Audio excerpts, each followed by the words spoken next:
Global, geek, gang, gang.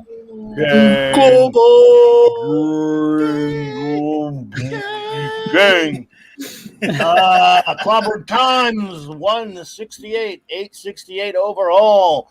Welcome everyone to another edition. We have just enough, a gang, if you will, a gang of three, and there will be more, we think. So before we get started, to my wonderful, dear Canadian friends, Happy Canada Day. I would sing Happy Canada Day, but I don't know what the song is. So we'll just sing Blame Canada. Just kidding. Love you, my dear friend. You know what? I've never been to Canada, which I would love to go there. But I'm sure I've met people from Canada from time to time. But I can't say I've known very many people from Canada over the course of my life. I'm sure, again, I've met people until I came to YouTube about a year ago. And now I have made some of the most wonderful, amazing friends from Canada that I can so many. Our good buddy, Lord Thoth, of course. Of course, we all know the wonderful Raquel, who can't make it today, but we love her. We hope she's having a wonderful Canada Day. Our good buddy, J-Man, Canadian. The great Chris Persia, dude, Canadian. And there may be Canadians here I don't even know are Canadian. They might just hang out. I don't even know. Canada? Islington girl. Huh? Islington girl's Canadian, yeah. Oh, that Islington girl. Great to see you. That Islington girl. It's wonderful to see you, my dear. Thank you for being here. And happy Canada Day. Just a few days away from our big Independence Day. And, I'm just happy to see you all here. Thank you all so much. Let's see. Who is here today? J-Man, brother. Look, I know you work in the daytimes, J-Man, but one of these days, dude, you got to come hang with us on the Global Geek Gang if you can. But if you can't do that, just come hang with me one night because I know you're a busy man, but I would love to get a chance to hang and talk with you, brother. J-Man has a cool channel. Of course, there's a link to the description below to his and the channels of many others.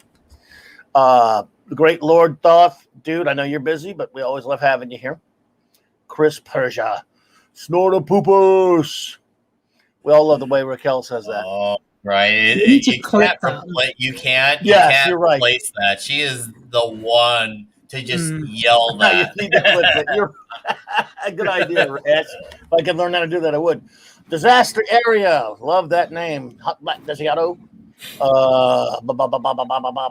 Darren M. Hello there. Great to see you. Brightest Day. Let's see here. Who else?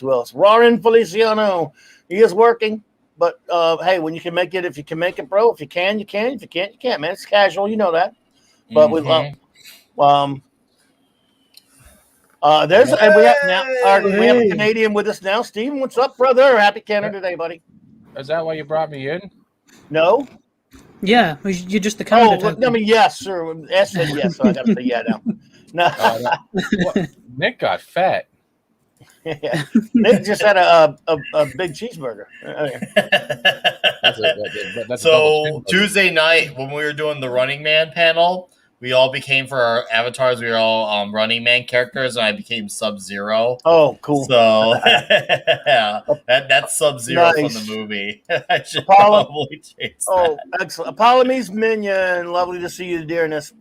And as Raquel would say, and Pupper. I can't say it like she does. Mr. Butt Crack Media. Hey.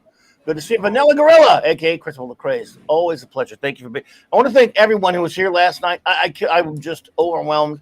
Or maybe a little whelmed. If it's over or under, I don't know the over or under on it. D-Bud Martin, brother. D-Bud. Part of Eric K's mysterious conspiracy theory, the comic book honor shop cabal. And it's good to see you, bro. Look, so last night, all I did last night was just ride solo like I do sometimes. Just talk and everything. And everyone who popped in had a great, gigantic turnout for just to hear me run my stupid fat mouth off. But I tell you what, it was fun. Well, no, it's the rest of me that's the problem. It was so much fun, though. Seriously, dude. And again, I appreciate you all. All I did was talk and just talk to. Sometimes you just want to just talk to your pals, and it was so much fun. And of course, Monday Night Purple was wonderful on the show, talking some comics. And again, today joining me, and I'm sure other friends will, is of course the great Nick Weiser. Buddy, take a bow. Hey. Nice to be here again. Feels good. Be with the boys. We're going to talk some geek stuff as we usually do. And we already have so many excellent human beings in the panel. Some that are already being addressed as Captain Freedom and Who you calling Sub-Zero human? now playing Zero. So You it's humans. awesome to be here. Yeah. Indeed. Welcome, Yeah. Ash, buddy. Hello, I'm Appreciate back from my trip. Oh, you're back Sorry. home now. Woo! Yeah, I'm back home, so hopefully should be on the panels more. Indeed. I mean, it was only a week, but yeah. Are you back to annoying our other guest, our good buddy Fat Steven, on the He Yes, I am. He doesn't annoy me. Oh, damn it! I thought he annoyed you. I thought I could start some trouble. No. I try, but Fat Steve doesn't get annoyed by me. There's more Somehow. other things to get irritated by, but Ash is definitely not one of them. Steve, buddy, thanks for being here, bro. Anytime you send me an invite, I check my lifeline bracelet. So I'm bad with the invites. I forget to send them all out sometimes, and I wonder why no one's here. I go, oops. Well, Clobberin, the thing is, you're saving yourself because I'm a known content thief, right? So, you don't want me taking your shit and putting it somewhere where I have no idea what I'm talking about somewhere else. So that's where my content went. Yeah, it's like when I press the broadcast button on my PlayStation and it steals all that content and streams it to my YouTube channel. I'm stealing from myself now. Really? Wow. No, I'm just trying to. Oops, sorry, Okay. to start. If you're gonna steal from the best, and you are the best, bud.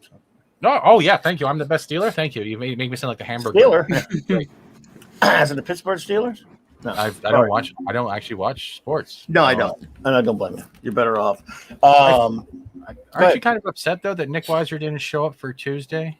You think you mixed out on something great? Tuesday. What was Comic that? book round table. Yeah. Oh, that was pretty cool, man. I didn't. I don't know. He was busy. He was getting ready for his show. We had Chuck Dixon on. That was amazing, by the way. Everyone, for those who don't know, on Fat Steven's channel, we had the comic book roundtable this past Tuesday, and he got a great guest, Chuck Dixon. And I talked about this a little bit last night, Steven. What a great guy! Just as cool as can be. Been around the comic business for 40-something years. But just as down to earth and as cool as can be, just regular dude. He's really amazing. Oh, I'm just trying to guilt trip him. Did it work? Yes, he's guilty. You can see it in his eyes. That's more like a Twinkie. That's more like a Twinkie stuck in a weird What was that sound? Oh my god! I wanted to eat it, not sit on it.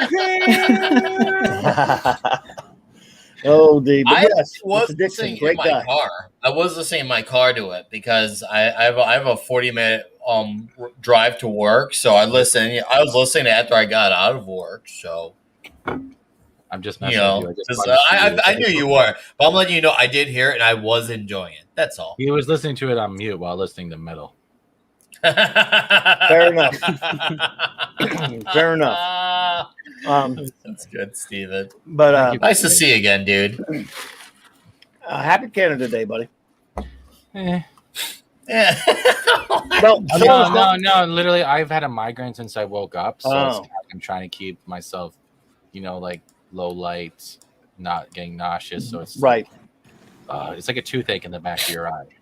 Some of us don't know. I mean, I got to admit, didn't know that was Canada Day. I don't really know much about it. Oh, If you would like to tell us about it, but sure, we ride polar bears. We're holding our hockey sticks while only enjoying 1 week of summer. Oh wait, that's the monologue from Explorer of the Multiverse. I got that backwards.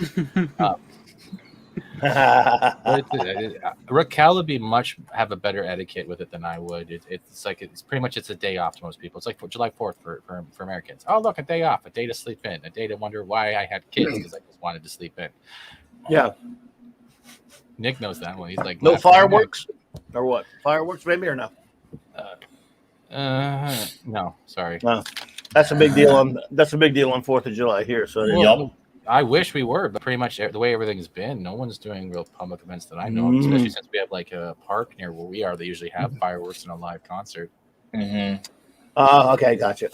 Well, anyway, happy Canada Day to our wonderful Canadian brothers. As I was saying at the outset there, Stephen, I don't know if I knew. I'm sure, like I said, I'm old, so I've met people from different countries before. But this is the first time I've known a lot of people or gotten to know a lot of people from up there, and some of them all through this show.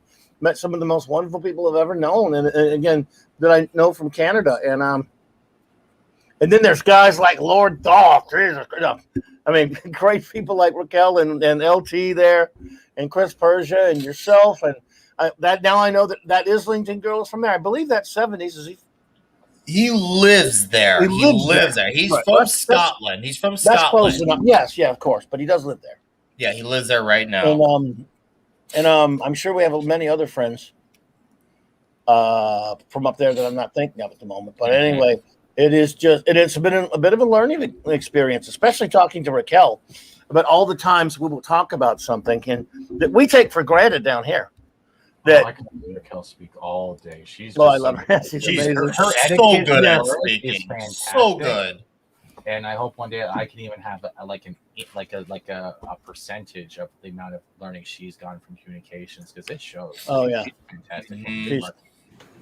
Yep. We're all and I love her so much.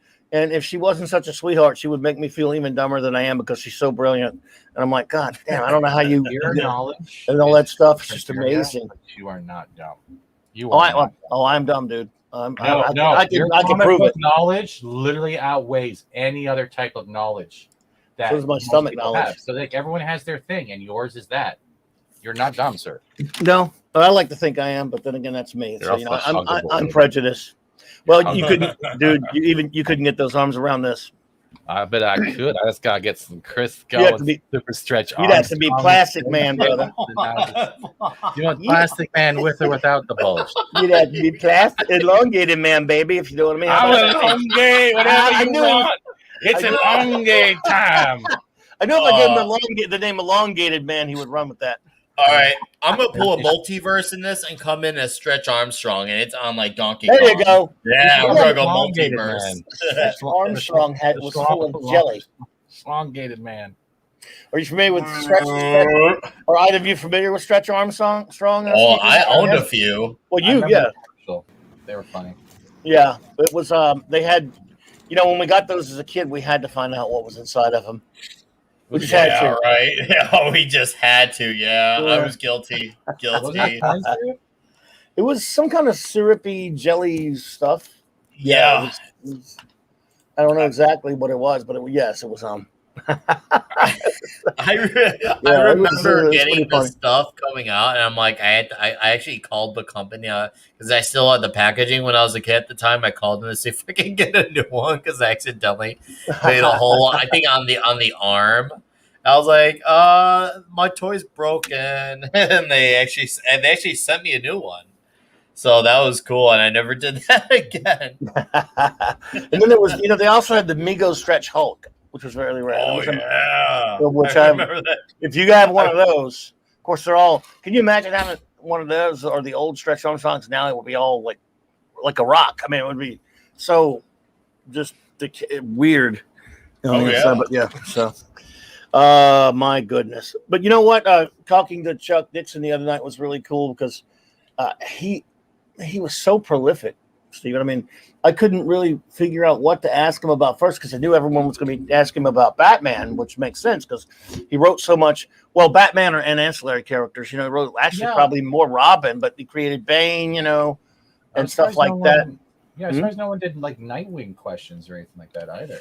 I think maybe someone asked once. I would have asked he did Nightwing questions if I was on Yeah. there. That He would wrote have been my Nightwing for a thing. while. But he did. I mean, again, he's just so amazingly prolific. That's why I went with Airboy a little bit because that was the first thing I ever read by him. And again, that was a series that was near and dear to a lot of people's heart back then. It was, now you can get them in the quarter. Well, there's no quarter. I keep saying quarter bins. They're dollar bins now, but you know what I mean. Yeah. Clobberin, remember? Soon there'll be 1 cent. Soon there'll be the free bin, and they'll still some stuff. Sadly, especially from nowadays, will sit even in the free bin. It's funny, but it's also sad because how true. And I've had guys at comic stores literally tell me, I'm like, I can't even give this stuff away for free if I wanted to. I'm like, wow, even if you do it for free. Sometimes they give them to kids' schools. You should have seen his face when he mentioned Larry Hama. It was fantastic. Yeah. Oh, Larry. Oh, Larry Hama disappointed me recently. Yeah, I saw him at a con a couple years back. He's oh, look at there's Loki's. What's up, bro? But Loki, I sent you. I don't know if you're busy, buddy, but you have an invite, man. If you want to come hang with us, it's casual. It's always casual around here. If you can make it, we love having you. If well, within reason, of course. I'm just kidding. But but yeah, again, that was so great though, Stephen. Because again, there's so much. We didn't even get near covering all of his career, so you just kind of stick. A lot of people stick with the most popular stuff, and he's just. A lot.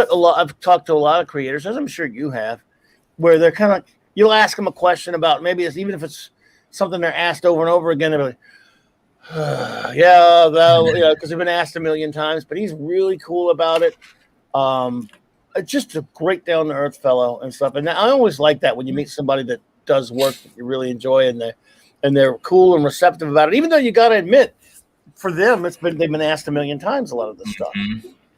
But the key word was he loves his fans, and that was the main yes. goal. He says he loves talking to fans, and the way we were discussing everything, it's one of those things where a lot of fans feel like they can't approach creators anymore, especially known ones, because they're afraid they're going to get mocked like they do on Twitter, or they're going to be told if you don't like it, shut the F up, and they go through the lines of the insults and isms, and it's like it's a breath of fresh air because it means not everyone has the same mindset, and the ones that actually see what's happening, they'll voice it in their honest fashion, because mainstream does suck now. It does. Sure does. And he has that whole free service, the Archiven, and that and all in HD, dude. That man is brilliant. Yep, really cool stuff. And it was so good. Like I said, great to have him on. And he even hung out with us and messed around on the Global Geek Gang and stuff like that. And so, I mean, not Global Geek Gang, Male Gaze and stuff like that. So I thought that was cool to me. Yeah, I'm so old. Lindsay, lovely to see you, my dear. Thank you for popping in. Look at Go 13. What's up, man? That's a great anime, by the way. And even I know I'm not supposed to like anime because every time I mention it, people are trying to get me to watch anime. Anime. But that was a good one. I don't know. One day, if I watch any anime that any of you recommend to me, then I'm going to get in trouble. My Hero Academia. I'm going to get in trouble with my son, though, if I do that. And I can't, No, you won't. You just got to tell him you're not watching it. Oh, I could lie to him, I guess. Tell him you're not watching. Why are you supposed to remain uncool? Are you supposed to remain uncool? It's just that he's a big time anime and manga, especially manga guy, and there's some that he loves that he wants me to watch, and he aggravates me to watch all the time. I've actually watched and read, by the way. His favorite thing other than gaming is Warhammer 40K or whatever. Mm-hmm. He's into that. Or is that Warhammer? Did I get that right? They call it. Yeah. But his favorite manga and anime is One Piece is his favorite thing just about in the entire universe. He loves One Piece. But even though he likes the anime, the manga is his favorite. He thinks, and he still reads it. It's finally ending, I think, soon or whatever. But he reads it every week when it comes out every week. That guy's amazingly prolific. Like a lot of those guys who make manga, they churn that stuff out. I mean, because he's heard me lament so many times, like how bad whatever comic book characters I love are treated these days and how they're handled. He goes, well, this is the original creator doing the original series, so you love that. He said, just imagine if it were Jack Kirby still doing Fantastic Four, or if he doesn't know all the names like I do, but like, for example, my favorite creative team still doing this character or that character. You got the creator of the series doing it forever. That's awesome. It's not getting any younger. And that is if you love a series of something, and the original creator is still doing it. Now, a lot of them get burned out and moved on to other things. Mm-hmm. But that brings me to a show note that I did not do, everyone. Sorry, show notes. We didn't,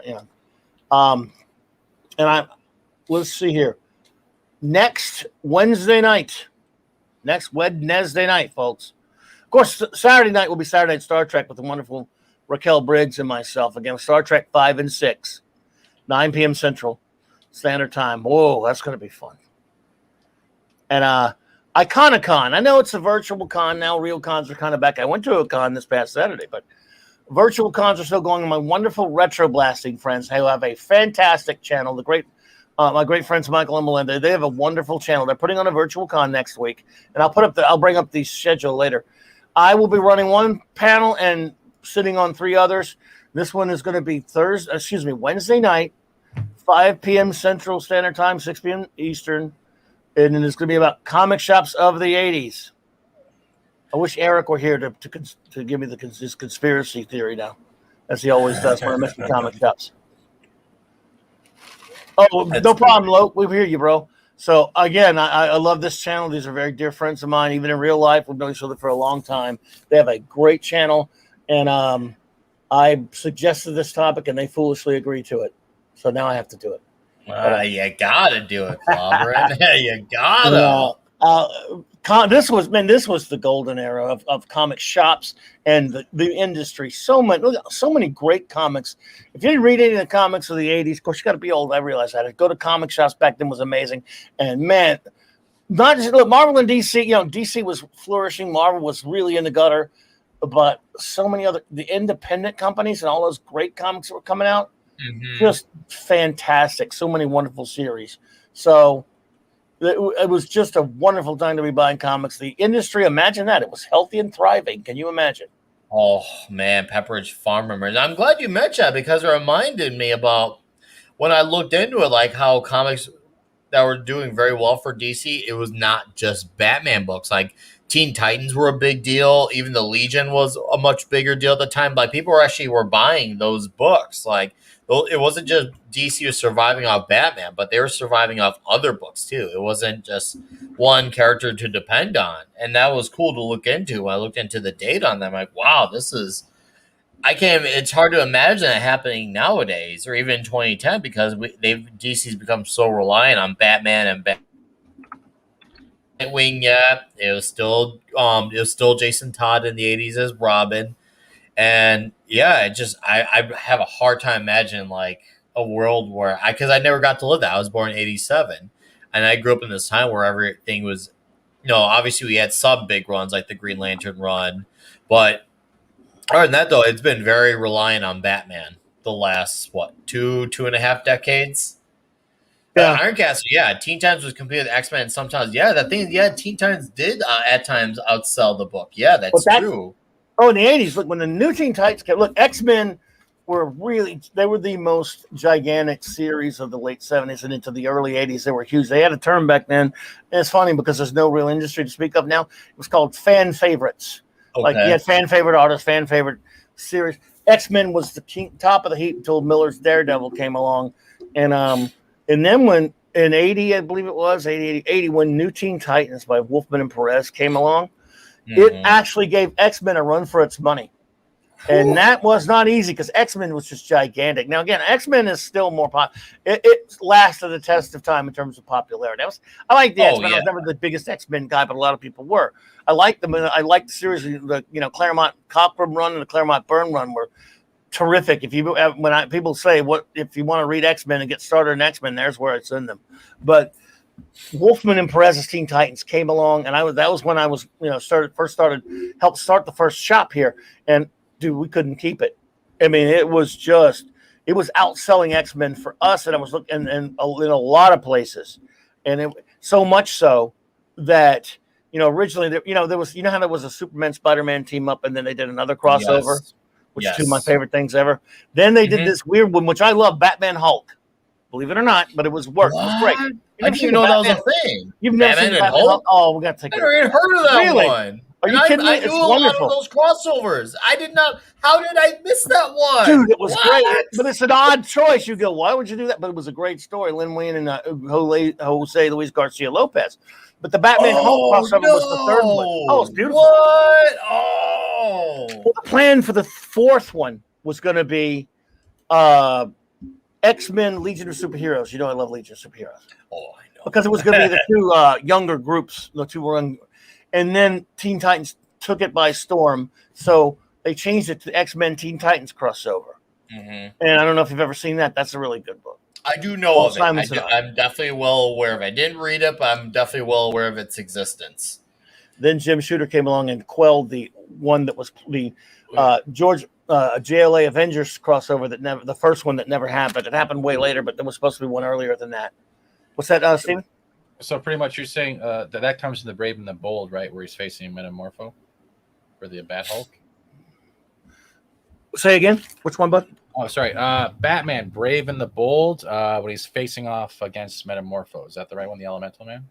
I do love that. Batman the Brave and the Bold is. Do you mean the animated show or the comic book called Brave and the Bold? I believe that's the one with the alias, the Bat Hulk.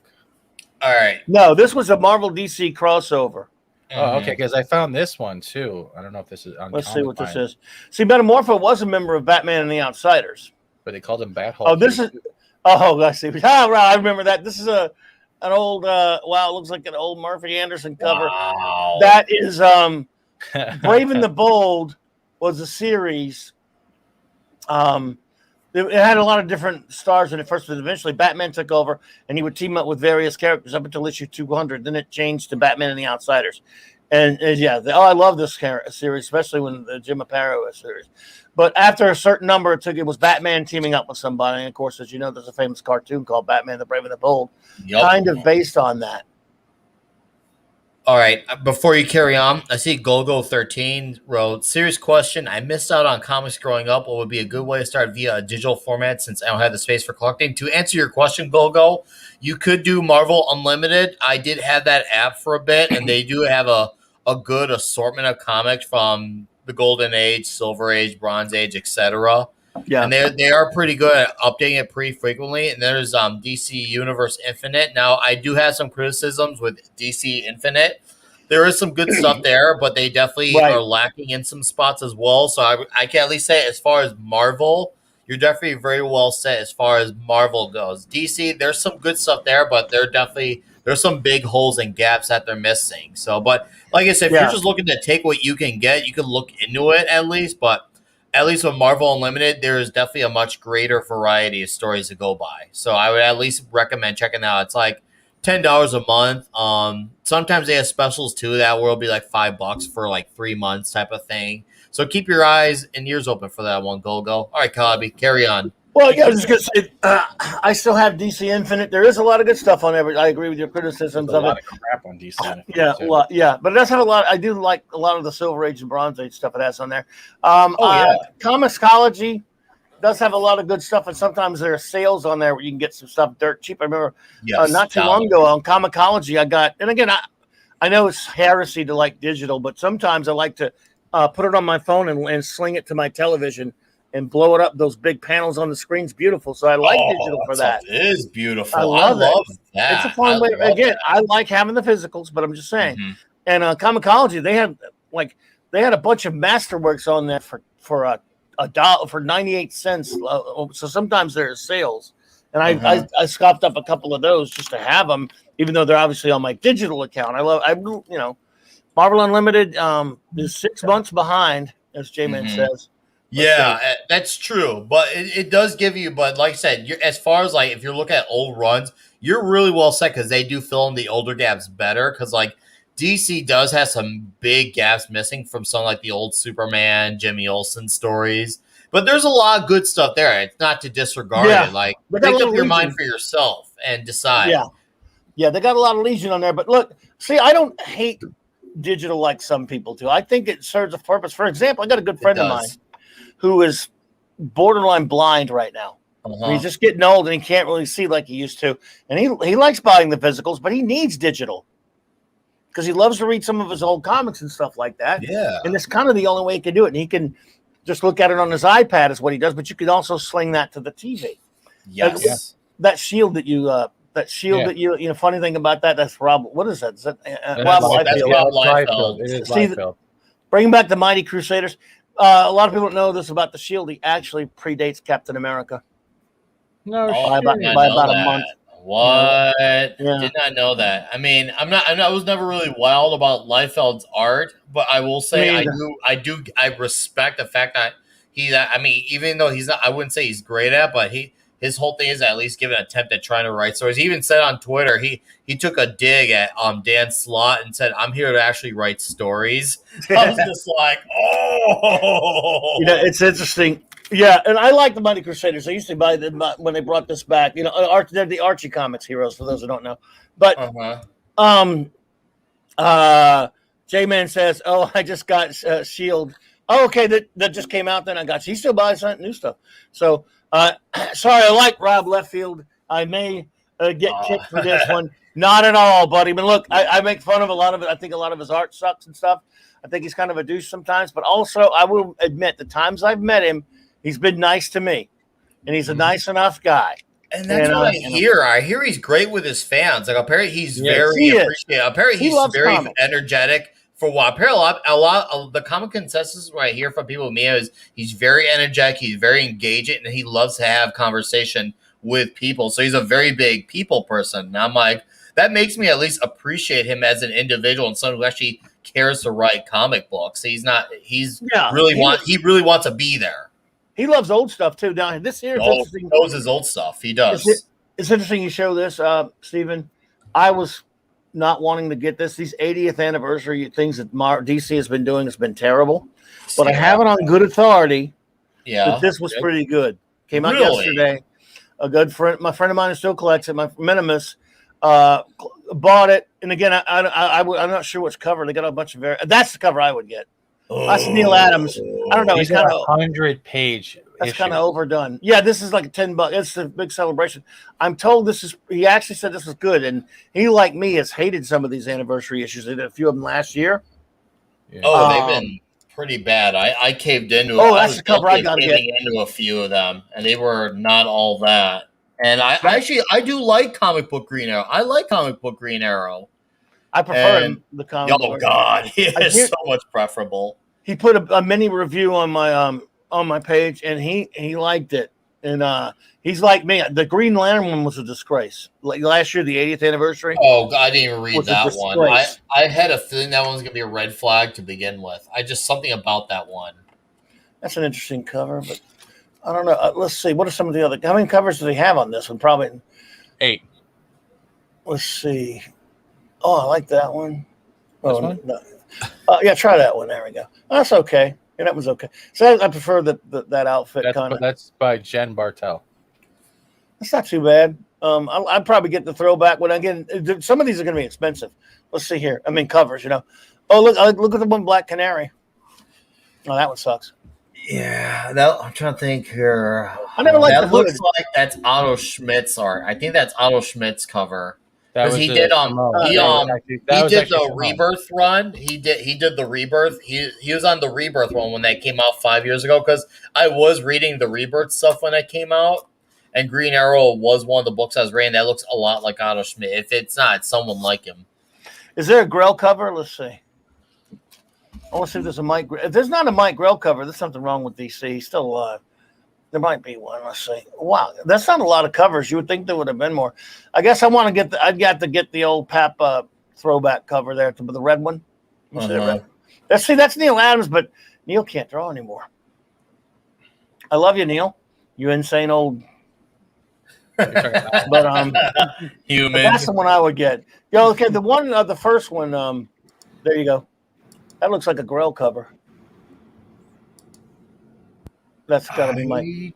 I'm not sure. Gary Frank and Brad Anderson. Gary Frank. Oh, you know what that is? That makes a lot of sense. But it's based on Longbow Hunters, and I like Gary Frank, so there you go. But it looked Grellish. I mean, I guess I can't believe it's not a Grell cover. He may have done something on the interior. I mean, he's got to. I mean, he's the guy that, this is coming from the guy who doesn't like the Grim and the Gritty that much. Okay. Really? But I really liked the Longbow Hunters. Even though really? You like that one? It went too far. But hey, Retro, what's up, bro? Retro. Yeah. You got the Kirby Omnibus debug. Nice. I did ask my friend. I did ask him if there's a Kirby tribute in this Green Arrow, and he said there's not much of one, but he said that this is still a good comic. So, a current comic being good, well.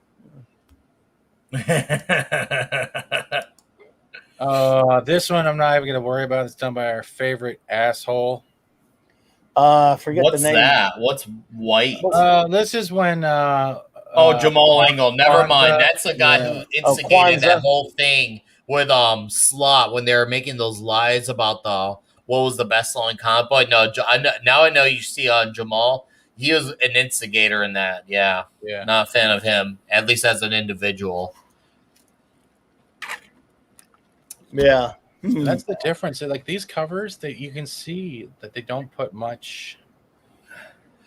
care. They probably They're gonna they probably hire people to work for really cheap because they're probably just freelancers, and they expect they want to try to pay minimum dollar and hope for maximum output, but it don't work that way. Yeah, spend money to get people who are actually going to put in work, but obviously they don't see it that way, and it shows right now as we look at these covers here. Like, Can we look at Chun-Li just for oh my Sure. God. Whoa. Holy. Oh my. and then I felt the rising in the chat. All right, dude.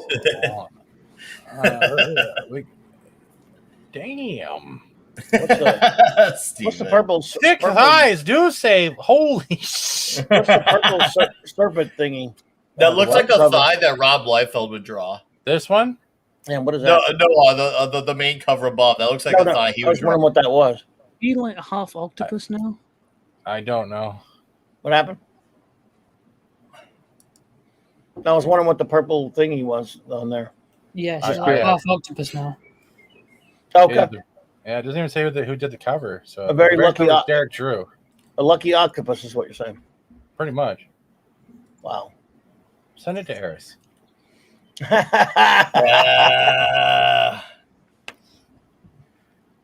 But Oh man, Teen Titans is that Academy?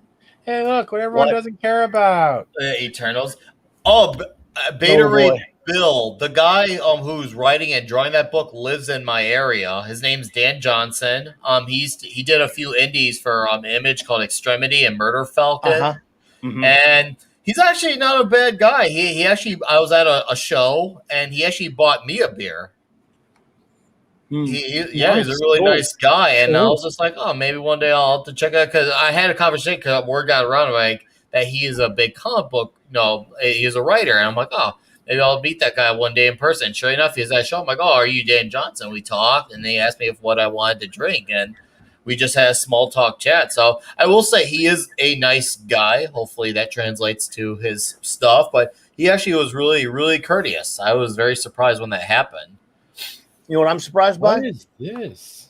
I'm surprised that Black Cat actually looks feminine on some of these covers. Yeah, right. I'm actually shocked at that too. Like it almost feels like we're being played. Like this can't be. This has to be like a fake out. Maybe it's just a cover. Oh, it probably is. I'm sure it's gonna be like. I mean, it's how they. Well, that's how they get you. You look at the. Well, it's an J Man wrote. I'm liking Beta Ray Bill. So maybe didn't read this current one, but also so it sounds like he's reading the series so far. Okay. Yes, he's J-Man tells me he's still collecting a lot of stuff, so he's the guy to go to if you got to ask him about anything going on in terms of. He's got a great channel, by the way, and he covers all kind of cool stuff. Whoa, heavy metal. I know even your boy Zach even recommended it too. Like he said I can't. I remember Zach said, I think on issue 1 he said, I can't believe how much I thought I thought I was gonna hate this, but he said it's actually really fun. So I'm like, what? It's fun? That's good news. Thoth also said he's read it. He said it's different and not bad. Okay. High praise for any modern comic these days. Yeah, right. So there is a general consensus. It's not a bad book. Right. I'm actually. I can't believe I'm going to kill Claude if I really hate that Green Arrow, but I might actually go get that anniversary issue if they actually respected the character. So it's funny. I love Ali Queen. He's Oliver. He's our boy. I've just always loved him from comics, and even though he's kind of politically not in line with me and stuff, but that's kind of part of the reason I love him. To be honest. Yeah. He's too. He's a classical liberal. Yes, he is a more traditional liberal, and he actually is doing actual justice, not just talking about it on Twitter and not having any receipts to show for it. And that's why I respect it too, because like I have some things I agree with him as a person on, and I don't, but I really respect him as an individual. He's an actual hero. He actually saves people. Yeah, I love him. I love them. They really handled him so well on that Justice League cartoon. I'm actually glad they're doing that. I love that they do some of these comics for kids. Batman and Scooby-Doo just seem to have always gone together. I never was the biggest Scooby-Doo fan, but the first time I saw him as a kid, They did a crossover They did. show. You know, the first ages ago, with Scooby Doo and in the Batman. 60s. No, I remember. No, I think there was a more recent one, like Yes. in the early 2000s, and I remember watching it as a kid, and I thought it was the coolest thing ever. Because like the original Scooby Doo cartoons, they were really good as it is, and then they started doing crossovers with other other IPs, and just the coolest thing ever. And it was actually really good. Well, you know, Ash, they've been linked for so long, back even in the late 60s, Scooby Doo, Where Are You cartoon. That's the first time I saw Scooby Doo. And Batman and Robin were on there. And then Batman, Brave and the Bold, which you know I love. They were not only was Scooby on an episode, they did years after the show had ended, they did a special. You should see it. It's called Batman, Brave and the Bold Scooby Doo. And it's really good. Can we look at that Beta Ray cover? Because actually it kind of looks like a cool cover, like someone actually, did some stuff. You know, speaking of the Scooby-Doo comics, it's rock and roll. It's a rock and roll cover. You know, DC was doing Scooby-Doo comics for a while. I'm going to admit to you there, Ash, that I was actually buying Scooby-Doo Team Up because every issue, yes, it was made for kids. And it was a very cartoony style, but it had all the old DC characters were appearing in it in each issue, looking like they did in their classic look. I loved it. I mean, it was silly. It was aimed at kids. Which imagine that, a comic aimed at kids. Yeah, right. And it was fun. Of that, did you get the one? I think it came out 3 or 4 years ago. It was on where the Scooby Doo gang teamed up with Mr. Miracle and Big Barda. Yeah, I have that. I got that. I got a bunch of them. I got a bunch of them. They had the Legion in one. Oh, did they really? Oh, I got to hunt for that. No, I agree. I like those too. And yeah, they're all ages. But dude, someone is actually like putting effort to those stories because I was like, this is really enjoyable. Actually, I felt good reading it. They had the Justice Society in there. Your Muslim uncle, what's up, buddy? Darius Munchausen. Yeah. I'm trying to look at these covers here. But yeah, Ash, in fact, Scooby's Eternal or whatever, I got a friend of mine works with the guy who did the voice of Scooby and then Shaggy for many, many years now, What? and stuff like that. Nice. Yeah. Dude. So if you're, and yes, he never missed an opportunity to walk up to someone and say, "I'm the voice of Shaggy." Or that was actually good. That was actually really good. What are they doing with the Titans? Like, it's like an identity crisis nowadays. See, this is like in the early 2000s when they started the Avengers became a damn army and all these different branches and all this different school and all this kind of like it's stop with this shit. It's way too much, and I don't like the idea. I don't like the concept. No, I don't either. I mean, I think they looked at, obviously they're trying to make, obviously Marvel's trying to make the Avengers double down on like 20 different books when the first movie came out because they were like, well, we don't have X-Men, and Even we did that formula yeah. with X-Men, so let's just double up even more so. And I remember because I was hanging out at a comic shop when that first movie came out. And I remember a lot of people who were coming, a lot of new faces were coming to the shop I'd hang out to try to look at Avengers comics. And my buddy who was working at the shop, I do kind of fault him a little bit. I told him, like, you should not mention which Avengers comic. You should just put, like, the current, like, main run. Because when a kid comes in saying, hey, I'm looking for Avengers comics, and you're saying, well, is it Avengers, New Avengers, Avengers World, Avengers this, Avengers that? It's going to confuse someone. It could maybe even overwhelm them because they weren't coming in ready to commit right away. You gotta give them room to breathe, and give them a book, and if they like it, they'll come back for more. And eventually, they might want to, if they're in there for the long haul, they'll buy more books. But if you're trying to throw 5 to 10 books at them right away, sometimes they end up walking out with nothing, and that's what I saw almost all of them do that first week. And I felt like that was a big missed opportunity on Marvel's behalf. They should have just led with 1, maybe 2 books at most. And no, they didn't because, everything is just multiplying for no reason. Ooh, of course. That's a nice cover. The other one, of course, the colorful one. Heavy Metal. Oh. Ron Mars. DOA. Ron Mars. Arrival. Whoa. George Romero. Yeah. Wow. Weird. Writing for freaking. That's probably for that. That's one, weird. Yeah. I never bought Heavy Metal all that much. I always just flipped through it at the store, to be honest with you. But because it wasn't a superhero comic. But I did. always found it interesting to look at. Great art stuff. Naturally, I bought the big Kirby special he did a number of years ago. But, What the? Oh, that looks ugly. oh boy. Oh, that's ugly. Did you just put the bestest ever on top of a Rancor? Steven. That's the bestest Rancor ever. The bestest Why is ever. why is she holding her lightsaber like that too? Like, it's not a riding crap. I'm terrified. Oh my god, Retro's comment about they had done a Courage the Cowardly Dog crossover apparently with Scooby-Doo. I need to find that, Retro. I need to find that.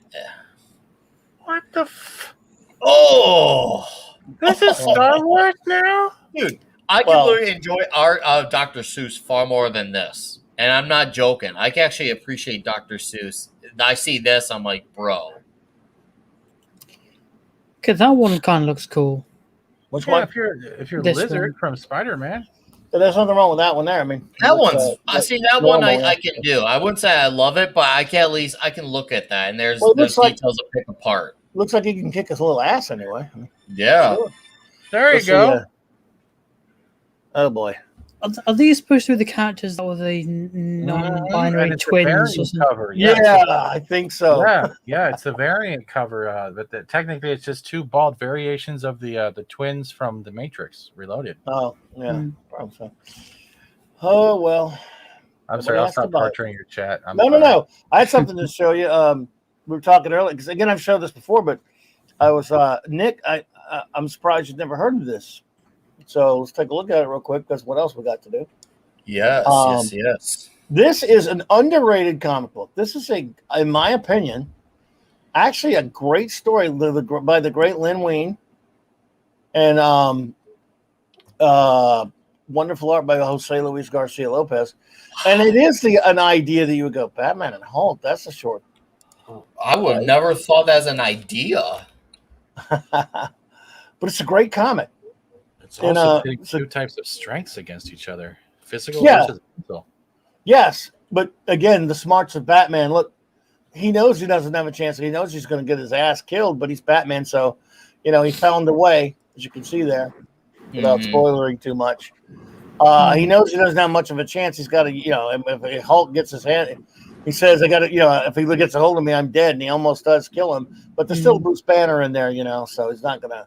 This was at a time when he wouldn't kill him, but still. And so went fantastic art by Jose Luis Garcia Lopez, one of the great DC artists of all. And I remember when I heard about it, I'm like, what? Batman Hulk. Look, someone did the cover in the Bruce Timm style. Oh, that's cool. Pretty fucking cool right there. Oh, that's awesome. I like that. Wow. Oh, that great. art is so appealing. I wouldn't one thing I would never entertain as a crossover, but seeing the art is just like, okay, you lured me in now. Yeah, so great art. I love. This is a guy, Jose Luis Garcia Lopez, who became the style. He drew DC style book, which you can find online. It was on which all the DC superhero art was based in 70s and 80s, especially 70s. And he did a lot of their ad art and stuff like that. And I always loved him. And this is very. This was the third of their crossovers in terms of superhero crossovers for Marvel and DC. And first two Superman Spider-Man ones were wonderful. I love them. And I was totally shocked by this one, thinking, what a weird idea. But and of course it was in he was in the lovely Treasury Edition format, which I adore.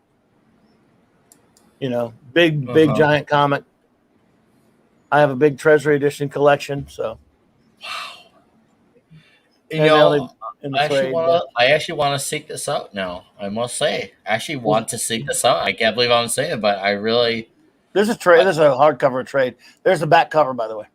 Oh man, dude, look at the color on that. Seriously. Oh, look at Harvey Dent's wearing look at that orange, man. That orange is popping right there. That orange really pops out. Bronze Age comic books, panels, covers, art are my happy place. It's just they want to say it is my childhood or young, or teenagehood anyway, or whatever. Mm-hmm. And I just love it. I mean, this is the way I want. It always, again, if it's nostalgia, then I'm sorry, it's nostalgia. That's great nostalgia. I'd say time has just done favors for this stuff. I really think it has. Yeah, absolutely. Like you can look back at this and you're like, wow, this really like it's just I can't imagine what it had to be like meeting all those crazy deadlines and trying to make this look as beautiful as it does. Like it had my hand, I probably worried my hand would fall off. Like it's funny because nowadays a lot of these guys, you'd be lucky if you get now 2 issues straight with the same artists. It's really weird. And well, back then, see, that's why I don't even look. I know so little about the inner workings of the. I mean, and I used to do it in air quotes industry right now because it's such a dead, industry, the art form. Mm-hmm. So it's not a dead art form because there are people producing comic books that sell to. Well, Ash, for example, was telling us about how he gets a lot of the crowdfunded books, and a lot of people do. So the art form's not dead, never will be dead. No, the industry, as an industry, it's changing. I don't want to say dead. Yeah. But I couldn't tell you if it's the same as it used to be. I can only tell you how it used to work. And, you had to scramble to make a living. You couldn't. That's why they had the job of inker. People ask, what's an inker? I don't know if they have inkers anymore. I think they still do. That's a separate job. Not as often, but they do. A penciler. And now they're, that joke in that, what's that stupid movie, Jason Amy, where they're calling them tracers? They're teasing the guy for being a tracer. Mallrats? Okay, yeah. They were teasing the guy for being a tracer. Well, some inkers were tracers, but other ones, in other words, these guys did it. They weren't all like Jack Kirby, who could turn out 5 different comics a month and do something crazy like 5-6 pages a day or something like he could do. A lot of these guys were lucky to do 1 series a month or 2 series a month, and if they had to ink their own comic, they would be impossible. I mean, it would just take too long. So they would send in pencils. They're not sometimes rough. Even layouts, they would call them. And then they would send it to another quote unquote inker or embellisher to finish it up. That's why you can look at certain pencilers and 2 different comics with 2 different inkers on the same penciler will look vastly different. Mm-hmm. Which is, again, that's inside baseball crap on art, on comic art nobody cares about, but I love that stuff. But it's weird because I can't draw flies. So I don't know why I just love comic book art so much. So now I don't know how it works, if how deadlines work, but it seems to me like they're doing a lot of things on computers now, which makes them faster. They probably do a lot of the quote unquote inking on computers and stuff, so it's faster, but it's all more homogenized and it's less personal. And now there was a time I could look at a certain penciler, if it said and it looks and tell you who inked him. Mm-hmm. Now I couldn't do it for anything. That's interesting. You mentioned the whole it's supposed to be fast, right? It feels like it's ironic you say it because it feels like they've gotten slower, or maybe even dare I say lazier, because you would think, okay, with this digital stuff, it should be quicker, more consistent.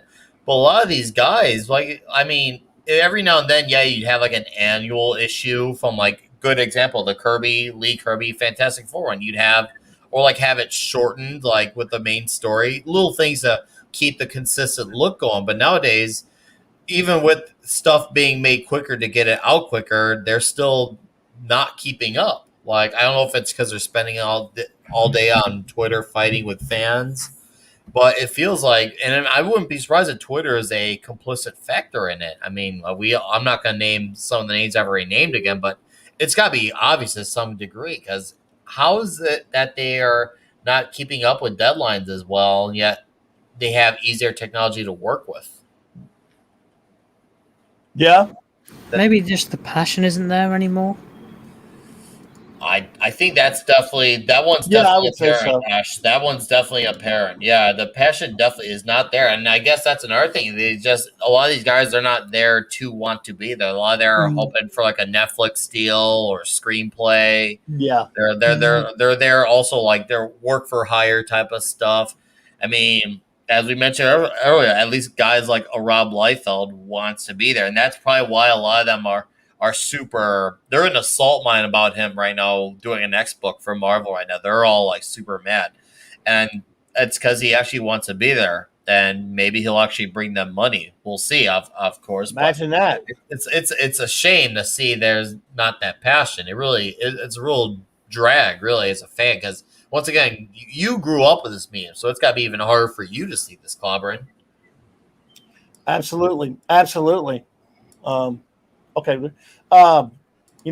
By the way, for anyone who is interested, this is kind of a review here, Nick, and then Ash, Okay. of this Green Arrow thing, because look, we spend a lot of time, I think rightly, beating up on these the garbage they're doing. And look, you're taking jack of all casuals. Good to see you. They deserve any criticism they get, so I'm always fine for it.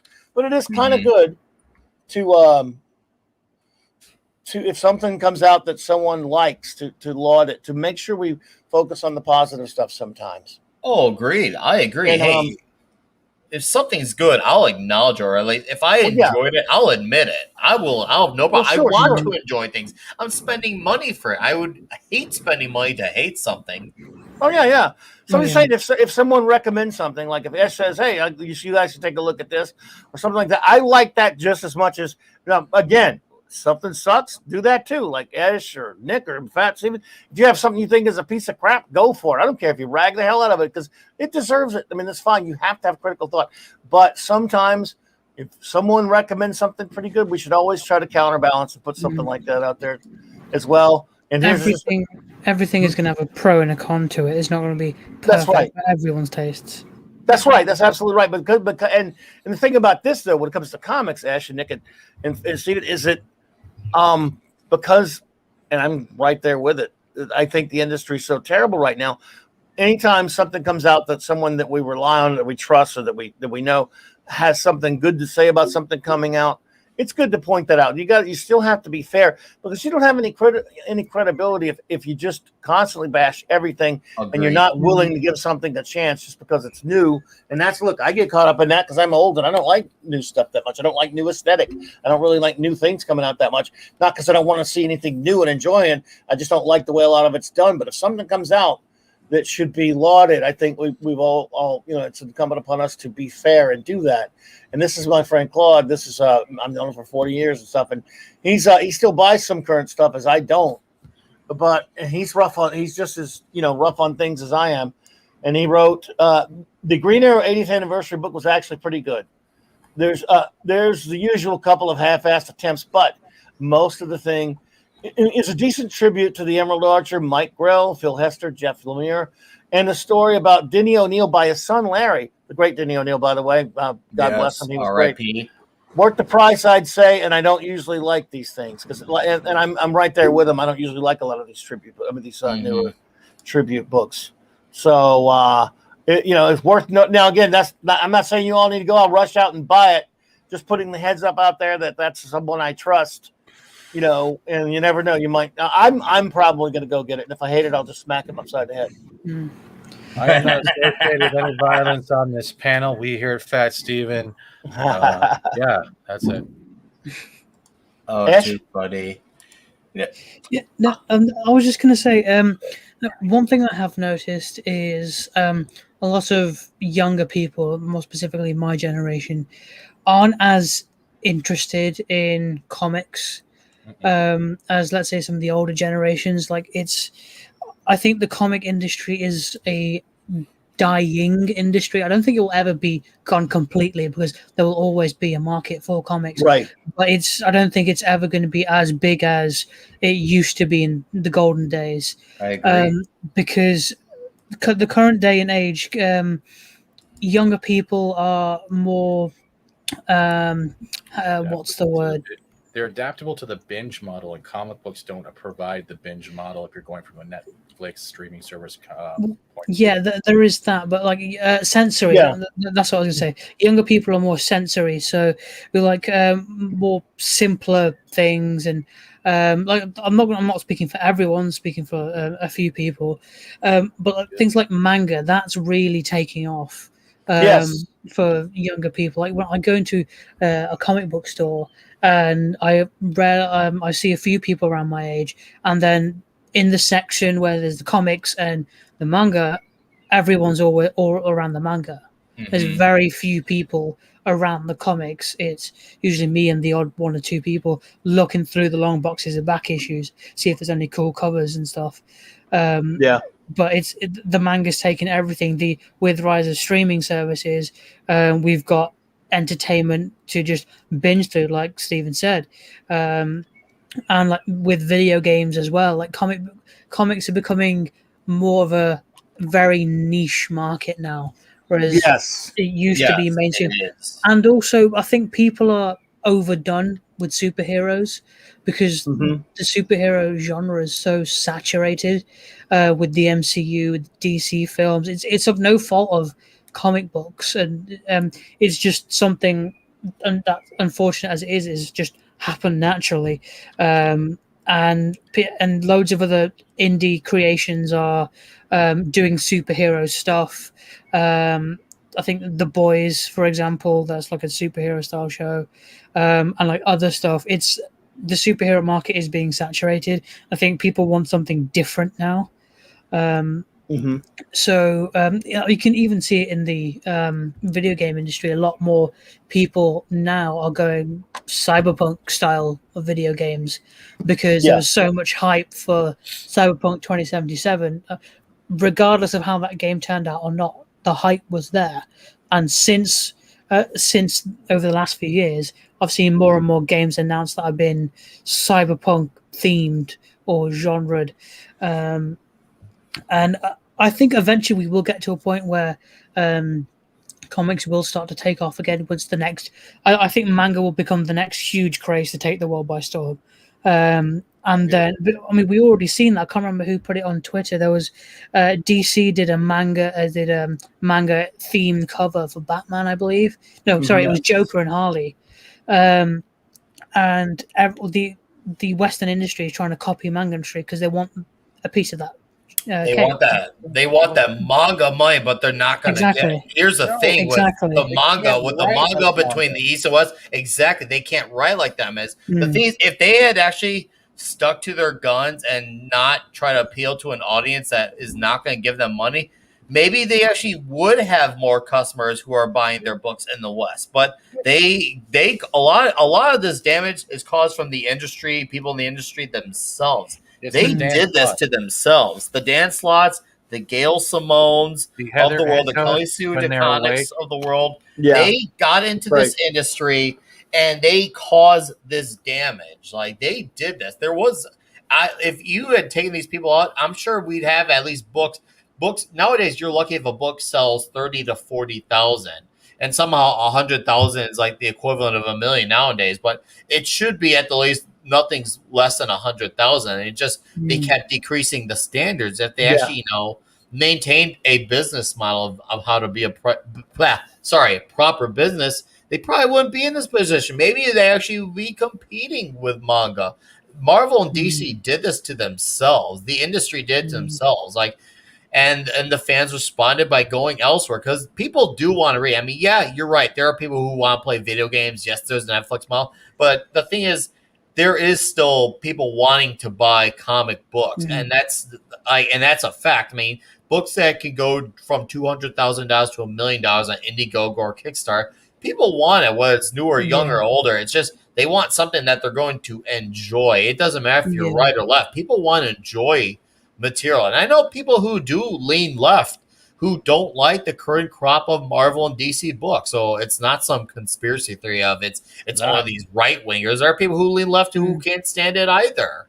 That's right. We're at a point where manga is going to be the next renaissance of escapism when it comes to graphic novelizations and comic book stories. And it's not just within the paper itself; it's actually in the animation, the film, and the way the shows are produced. Because it's not just that they're focusing on the characters and the villains; they're focusing on the subplots of sub characters interacting with these people, and they all seem to have character growth. They're not trying to spout this or that. You know what they're trying to spout? You can get over evil. If you think you're evil, fix what's like. They're not worrying about, well, I have to stick my dick in that toaster so that toaster can identify as a vacuum cleaner. So that vacuum cleaner then one day can save the world by sucking up all the toxic masculinity. Nobody gives an effing crap about that crap. And that's where it's dying. You are literally writing a book just to kill your own career. And then when you're finally getting the realization of that reality, you blame everyone else for not liking the crap that is not storytelling. You have lost the art of storytelling. It is like looking at a placemat when you're at a restaurant. You're the ones where you can do the maze, but the maze has no ending. There's no exit. It's just going around in a circle because they keep smelling their own farts. They have lost the art of imagination. And this is not just in comics. It's not just in film. It is in our theme parks. It is in our big ass corporations. It is all dying. Independent creators are the only lifeline. I'm giving them credit on this. That it's still there. And you see it when these mainstreamers try to get into that kind of field to make that money, to grab that green. And you know what people do? Why is it taking you 2 years to raise $5,000 when this guy had made over $1 million in not even a month? Do you see where you're effing up? They refuse to see it because that means an admittance of wrong. That means it's an age of no accountability. It's everyone else's fault but mine. But no one will stop for 1 second and say it's my fault. We have forgotten about what accountability is like, and that's absolutely messed up. And people are always like, "How are these writers getting away with this?" I'm like, "Well, it's not just the writers; it's the people above them. It's the people they got put the book through. The editors are equally complicit too. In some ways, I'd say even more because they're the ones who got to keep up with continuity. Who's got a status quo change going on? They got to keep up the appearances. What's up? It's not just as. Sorry, go on, Stephen. Sorry, I'm almost done. But we're already seeing the turn of the tide in a way, and I'm going to go from the Battlefield 2042 aspect. Okay. EA and DICE have released numerous amounts of like Battlefield 1 and Battlefield 5, where it was a lot more of changing history because they wanted to be inclusive, and that caused an uproar. And then they released on E3 2042 the trailer, and so far there's been no announcement of a single-player campaign. They've gone back to the basics of Battlefield 2 standards. You go in, you're doing the objectives, you're playing with your friends. There's no virtual signaling, there's no storylines of this is. Hey, it might change, but we did not get any of that. So it is happening in small steps. And if EA is the first one to do this, dear God, how is it we have reached a low bottom tier where EA, the Battlefront 2 loot box nut jobs, and the master of sport gambling when it comes to this crap are now on the tide of turning with DICE. Preach, brother, preach. You know what I mean? Yeah, no, I hear you. Go ahead, Ash. Yeah, Ash sounded like he had something you want to say. I'll let Ash have his piece. I just want to say to your point, Nick, that the annoying thing is there are people there's a slew of huge amount of fans that are calling these companies out, but the companies aren't listening because all they want is confirmation bias. Yes, yes. And they're listening to the small pocket of the people that do enjoy their stuff, whether they enjoy their stuff just to piss off other people or they genuinely enjoy the stuff. It doesn't matter. The fact is they enjoy the stuff, so they're saying, yes, there is a market for this. We can still put this out, minimum work, charge top dollar, and then get it out. And there's some people buying it, but the fact of the matter is that model won't last forever. They need to drastically change before. I don't think they will. Happens. I agree with you, Ash. I agree, but I don't think they will. I think it's going to come down to a point where it's going to burn down. If it's meant to come back up and resurrect in a greater glory, time will play out and let that happen. But I have prepared for the fact that it's just going to, I've accepted it. And trust me, it's a bitter pill to swallow. I truly think it's just got to burn down. And I don't want it to. I really don't. But I feel like that's what's going to happen in order for us to have, people who want to be there to work there, or something brand new just rise up from the ground. Mm-hmm. Something is it's going to come down to one of those two things because they're not going to turn this around. These guys would rather, let's just say, I hate mentioning his name again. This would be the final time I do it. Dan Slott would rather get eaten off. Dan Slott would rather get bitten by piranhas slowly than to ever admit he did a single thing wrong. And he will die with that, and I promise that he would rather die with that thought in his head. Yeah. Dan Sloth is that way though. Well, you guys have been following the news with Kotaku and stuff now that their only thing is to go public because no one wants to do their stuff. They're running out of money. This is even happening in game journalism. They've given up the ability to write like comic book writers and comic book companies because they're focusing more on the 1%. And now the 1% and their hit pieces are no longer falling upon deaf ears because it is the same rhetoric, it is the same type of sentence structure, it is the same type of this, and this, and it's no longer viable to put eyes on something that 90% of the time you just wipe your ass with after you're done taking a shit. Nobody freaking cares, and it Take sucks. care, J-Man. But later, J-Man.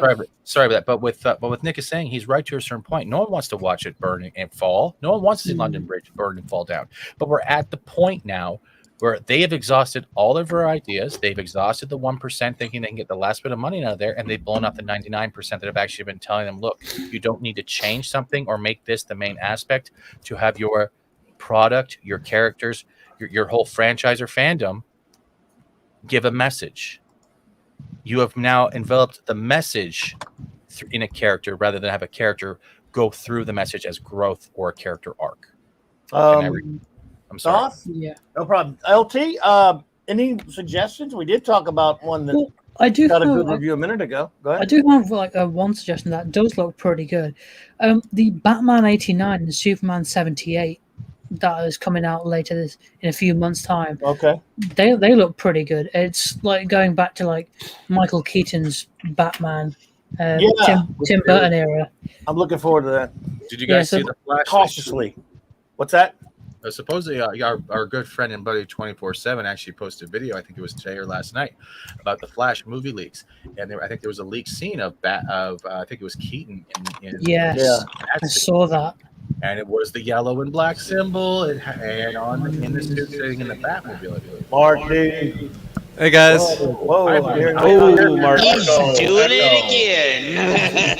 Hi, Ironcaster. How are you? I saw Galactus. I heard you talking about my beard. Hold on, guys. I think we're going to have to all boot out and come back in because this is what Fobble had to do to solve this echo issue. No, it's Mark. Hold on. This is the sound from my belly.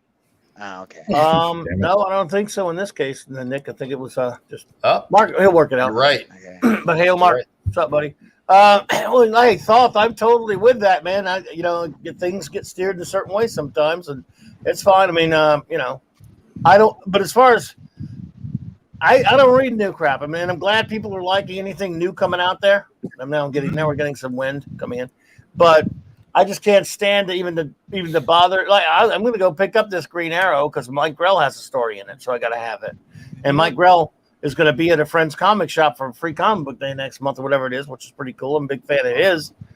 But for the most part, I don't know. Thoth, like I say, you read a lot of the new stuff, so I'm game. Anyone who is reading something new, and liking it, you throw it up there. And it doesn't matter if I read it or not. Get that recommendation out there because somebody might. And I could recommend my last DC book before I jumped off DC. It was Robert Venditti's Hawkman. That was great. It was awesome. It was lots of fun, and Hawkman was not soyed out, and it was a lot of action and a lot of history. It felt like reading at times an Indiana Jones book. It was absolutely great, and it's a shame that Venditti's run got cut short too, because I think he was supposed to do a 50 issue run, but it got to 29, which is amazing. He even got that far in 2018-19 standards, but it came out after that Dark Knight's Metal, and it really told its old story. You don't have to read anything else to understand it. It really stood on its own 2 feet. And also, if you're someone who doesn't know about Hawkman and is looking to get into the character, that's a good way to go because it does tackle right away a lot of the convoluted Hawkman issues as far as his reincarnation. I would definitely recommend Hawkman from Venditti. That was my last DC book, and the only reason I stopped reading is because they canceled it. I'll throw down then. The only series I have actually read and actually put money to like I had to use a VPN in order DC Infinite so I can go through their stuff is 0 Point, which was the Batman crossover with the Fortnite. I know it's only a 6-issue miniseries, and a lot of people go, "Hey, but the main comic is literally not only based on Batman using his detective skills while trapped in a loop where he cannot talk. Literally, this is that powers that no one can talk on it. You get to see the love of him with Selena Kyle as Catwoman. You get to see him face off against Snake Eyes from G.I. Joe, not the new Snake Eyes, like actual Snake Eyes with the mask on, and they're literally on evens when it comes to fighting skills, and I've enjoyed that series. I gotta agree with Steven on that. I like it because he told me about it, and I went and looked at it. So it's really good. Also, I got to mention another one. Firepower. I mean, the shoe might drop with it eventually, but it's from Kirkman and Samney. Samney's he's like a rougher edge Darwin Cook. I like Samney's art. It's really good. It kind of like it looks like you're looking at movie storyboards, and there's a lot of action. And somehow it's the most friendly story Kirkman's done. It actually involves a family in martial arts. So I will say, Firepower has actually been fun to read, and like I said, it almost comes off as an all ages book because of the family element between the father, the mother, and the kids, and a dog too. And like I said, lots of kung fu action. No one's gonna hate kung fu. You mean Nick? He didn't wipe everybody out within the first 20 issues? Nope. Very un-Kirkman-like, isn't it? Yeah, he destroys everybody. He does. No, this book is the opposite. This book, if anything, I think maybe one character has died, and we're 13 issues in. One character. Wow, that's very un-Kirkman-like. There you go. Very un-Kirkman-like. Ironcaster, what's up, buddy? Mark D. Oh, it's been a long day. Glad I'm here. Yeah, it sounds better. Yeah. We're not hearing no echo. Yeah, I think Ironcaster is happy because we're talking about his sexy beard with someone on Tuesday. He's like, oh, you thinking that? I may or may not have been bragging about that to someone. I picked up some. I went to a con this weekend, and for the first time in 2 years, and I mentioned this last night and the other night, but because I haven't mentioned it here yet. Didn't buy one damn thing, but a lot of friends did. But I had friends. Now we're getting a lot of noise in the background. I don't know what anyone hearing that? Not me. Yeah. Crying in the back. I think it might be Mark. Yeah. Wind. Anyway. Now I'm hearing it. Mark's muted, so it ain't him. It's gone now that he muted. Oh. Anyway, not a biggie. So some buddies over the course of the years we kind of do this. We go to this convention a couple times a year, whatever, and we'll get it. One of us will text the other, "Hey, I saw this somewhere. You need that? Oh, yeah, grab it for me." So they brought me a bunch of cool stuff, and some Legion hardcover. Actually, no, this is the one I ordered from InStockTrades.com. That's the different Legion hardcover, soft cover he brought me. This is stuff that came in yesterday in the mail. Shirts. Nice. Beautiful. Oh, yeah. I'm pissed off at this one. I'm going to come over and steal that. I'm pissed off at this one. This one aggravates me, though, because they made the picture too small on the shirt. Yeah, he was talking about that last damn night. It. Why would they make the picture so small on that one? I don't know. No, I guess it was a mistake. That really aggravates me, but no. But anyway, yeah, I got you, Mr. Steven, today are going to be doing a show about one of the greatest movies of all time. You're welcome to join us, sir. You're welcome to join us. I love that film, and in relation to that, well, I would love to. Unless I have to go to my parents. Look, by the way, yes, this past week, as I mentioned last night, there was the birthday of the great Ray Harryhausen. Who doesn't love a Harryhausen film, huh? He's amazing. Yeah, he is. I love him. But my buddy of mine picked this up from about a year and a half ago, but I was just able to get it last night. That's cool. I mean, last Saturday he brought it to me. I showed it last night to me. Yeah, I have to get your address, man. Oh, I'm not serious, dude. Is that out now, or is that new? This was a Walgreens exclusive from a Diamond Select thing, and he found the last one a year and a half ago. This is a beautiful figure, though. That is awesome. Then I love the Rocketeer. I remember when you posted this on Twitter a few days ago. I want this so bad. And actually, I'll show you some of the thumbnails I work on because I was having fun with this stuff. It's really hard to get like the. I love this movie. This is when Disney was not afraid to actually use the terminology either. Well, a lot of people don't know. This comic first, Rocketeer by Dave Stevens. Rest his soul. He left us way too young. And I love that guy. He was great. Debuted in Star Slayer #2, just less than 10 years before the movie came out. That's a pretty short space of time to get a film made, really, from creation, to a film being made. And I love the movie. I mean, again, when that came out, we were nuts over it. I know it didn't do all that well. Hold on. Oh, I gotta know it. That looks good. That's how I have fun. And then there was the thumbnail I was working on, but there was dude, Steven, that's awesome, dude. Nice. Like we say when I'm bored. Surprised you didn't- And I even got Betty Page in there too. Nice. Dude, that is so freaking sweet, dude. But yeah, I love Rocketeer so much. I love it. And It's an underrated movie. Yeah, yeah it is. And just so you guys know, and I can prove it, I am stealing content. There, it's actually been captured on camera.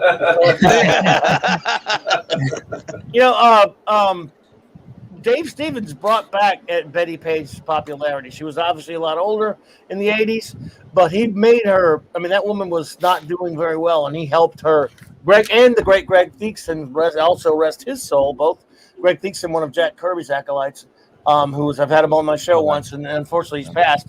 He and along with Dave Stevens really resurrected, gave her something before she unfortunately passed by making her part of the Rocketeer, the comic book. Now they called her Jenny in the movie, but you can think of it, But Jennifer Connelly was wonderful, of course.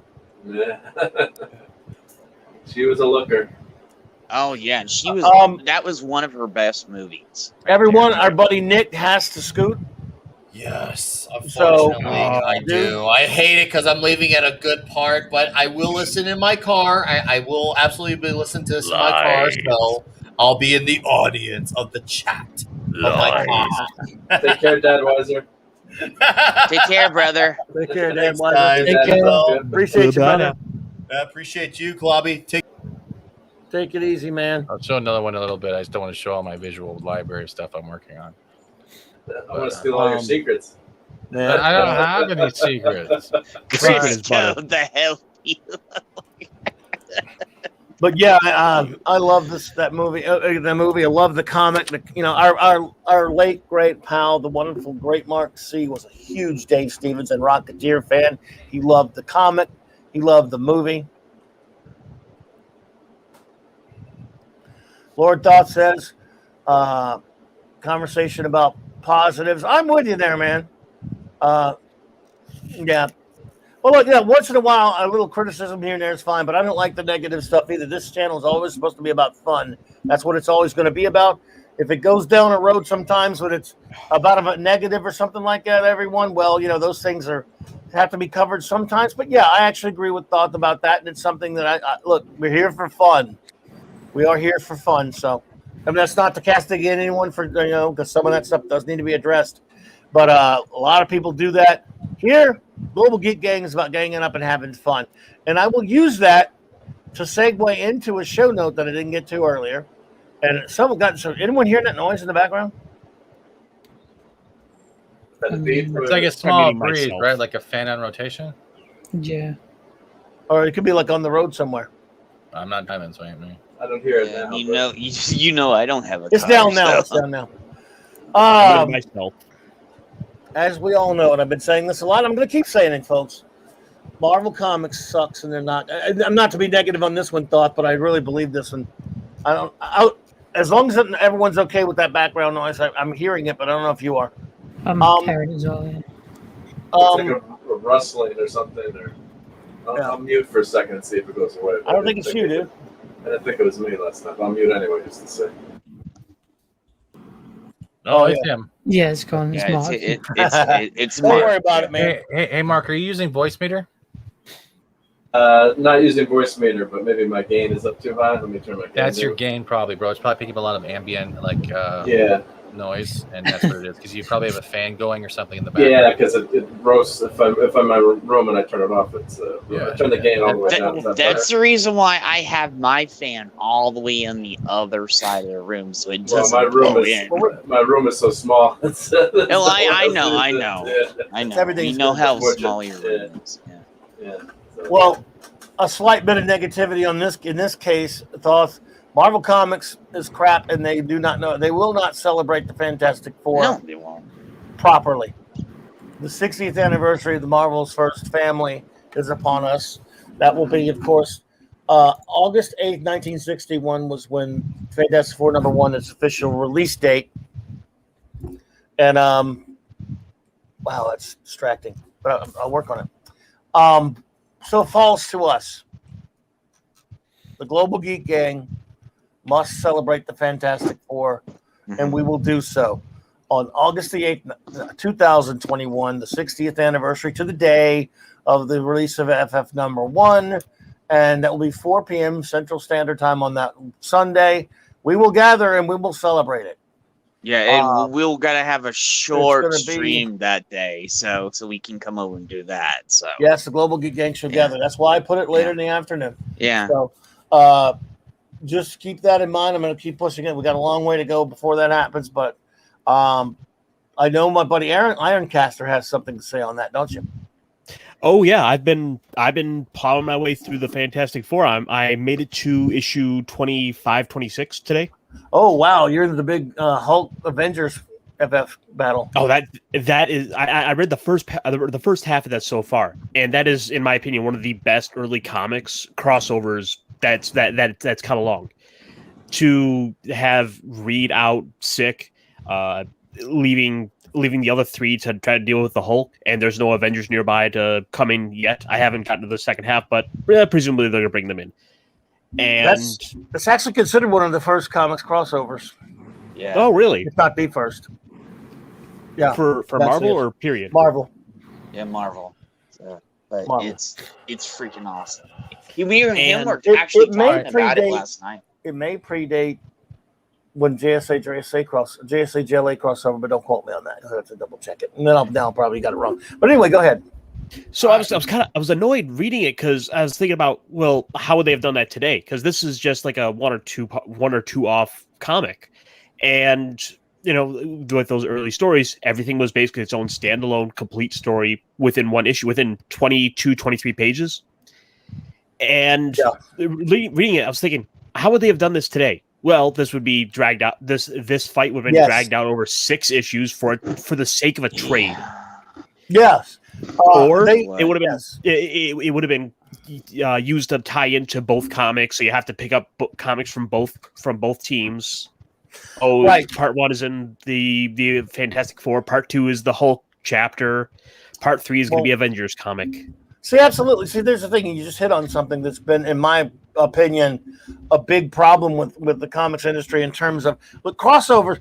Even before the Screw 52 chased me away from DC, I was kind of getting away because I was actually liking DC for a while there in the 2000s.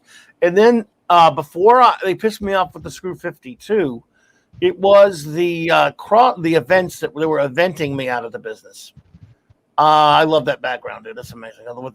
With that ship formerly known as Slave One. Just kidding.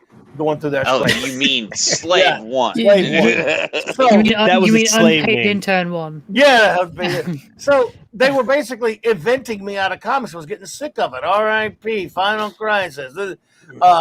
Blackest Day. Blackest Night. Brightest Day. All this crap. But anyway, beside the point. Before that, though, one of the things that kind of irritated me is that editors, you started to realize they weren't interested in doing one-shot or one-issue stories or two-issue stories. I know that they were getting in these editorial meetings, instead of saying, hey, we got 12 issues to plan out for this year, what kind of stories you got for me? No, it was always like, you come up with a story that said, great, how many issues? And if the writer just wanted to do 1 or 2 issues, oh, no. Can you stretch that to 4? Can you stretch that to 5? We can make it. We need to write for the trades. And they started writing. I love trades. I'm a trade hound of cheap trade paperbacks and cheap off covers. I love it. But I showed up at my issues, so I'm right there with you for loving them. They just sort of started making everything having to be written for the trade, and not just a regular standalone story. And I was like, man, that's why in the 2000s, Paul Dini's run on Detective was so good. Remember when he turned the Riddler into a detective for a while? And he had a great run on Detective Comics because it felt like the animated series. There were short 1-issue stories. At that point, Peter Tomasi was doing a great job writing Nightwing. There were a few books that were just standalone issues, but no, they don't like that. They've got to be able to put it in a trade. And so you can put single issues in a trade too. But no, it affected. So what you're talking about there, but you're right. That's how they would have did it. But back then they weren't thinking along those lines, writing for a trade. They didn't know what a trade was or hardcover. Oh yeah, especially considering just the amount of especially in those early comics, the amount of key stories, key issues that you get in those early runs. I mean, within the first 12 issues of Fantastic Four alone, you've got their origin, you've got the first appearance of the Mole Man in that same first issue, Doctor Doom, Namor's return. You've got the Watcher, I think, shows up even. Yep. Hulk, of course, first meets them, and then meets them again later. Super Skrull, right? And one of the other ones I think of is is the Epic Collection for the Dark Phoenix saga, which I keep going back to that one. Where love it within that one volume of that, which we're talking about a $35-$40 book there, but still for the amount of like 20-25 issues within that, you get the entirety of the Dark Phoenix saga. You get the Days of Future Past. You get a little side story about Kurt with a bunch of basically Kurt going off and being a cartoon character. Basically, like there's all kinds of stuff within that. Great stuff, man. I'm glad you're enjoying that stuff. And again, that FF run, you got a long way to go. 102 issues of pure gold, especially. I've always said this, Kirby's art really started to redefine itself. Now, when Joe Sinnott got on it, it was amazing. But even before all those different inkers before that, he was really refining his style. And I think it hits its stride in the 30s and 40s. I mean, the issues, not the decades. By issue 40, 41, 42, when you get to issue 45 and 6, the Inhuman saga, man, it just, right there, you go from there to coming of Galactus, this monster, all kind of great stuff with Doom later again. And then the Inhumans. And then even the Inhumans. That's in issue 45 and 6, I believe. That goes right into the Inhuman saga, leads right into the coming of Galactus. I mean, it's just breakneck speed there. So, it's some of the classic stuff, some of the great stuff, and I'm glad you're enjoying that. And you got, even toward the last 10, 20 issues of Kirby's run, the art's fantastic. Now, Kirby has said that he got tired of having all these things stolen from him and not getting paid by Martin Goodman and Stan Lee. So he held back on some stuff, and he just did the art. A lot of the ideas that they've been stealing from him over the years, he kind of saved some ones that he had left that he took with him to DC for the Fourth World and stuff like that. But still, those are still some good FF comics. I mean, one of the surprise things I've gotten out of it was just how much I really liked the Super Skrull. That became kind of one of my new favorite characters now, for as far as villains go. Great villain, absolutely love Super Skrull. Also, I love their look, just how goofy they look. the Jack Kirby Skrulls. Just the Skrulls, big eyes, big open mouths. Yeah, love them. Yep, love the Skrulls, and you got a lot of great stuff ahead of you there. You're getting close to one of my favorites, the Invincible Man. You're getting close to a lot of stuff. So I think I just read the one with the alien baby, the Infant Terrible. Yes. Yeah, love it, man, love it. And again, I don't know if you would spoil you that much. Have you seen the mid-90s Fantastic Four cartoon, the second season only, not the first season? Oh, I was watching some of the intros in that last night, just kind of remembering watching some of those when I was growing up. I don't think I saw the 90s one. I remember the Disney Plus, if you want to. Yes. First season is horrifically bad, and has a terrible theme song that'll make you want to cringe yourself to death. And so, as I told the story a lot, I didn't want. Obviously, after that, I'm like, screw that show. And one morning in the mid-90s, I'm actually at work downtown at New Orleans, working a building down there, and I get a call from a friend of mine. Do you see the new Fantastic Four? I said, no, we talked about this. It sucks. Leave me alone. No, I'm telling you, got to watch it. Shut up, dude. Just started screwing with me. Shut up, man. Because they look terrible. The art's all this horrible.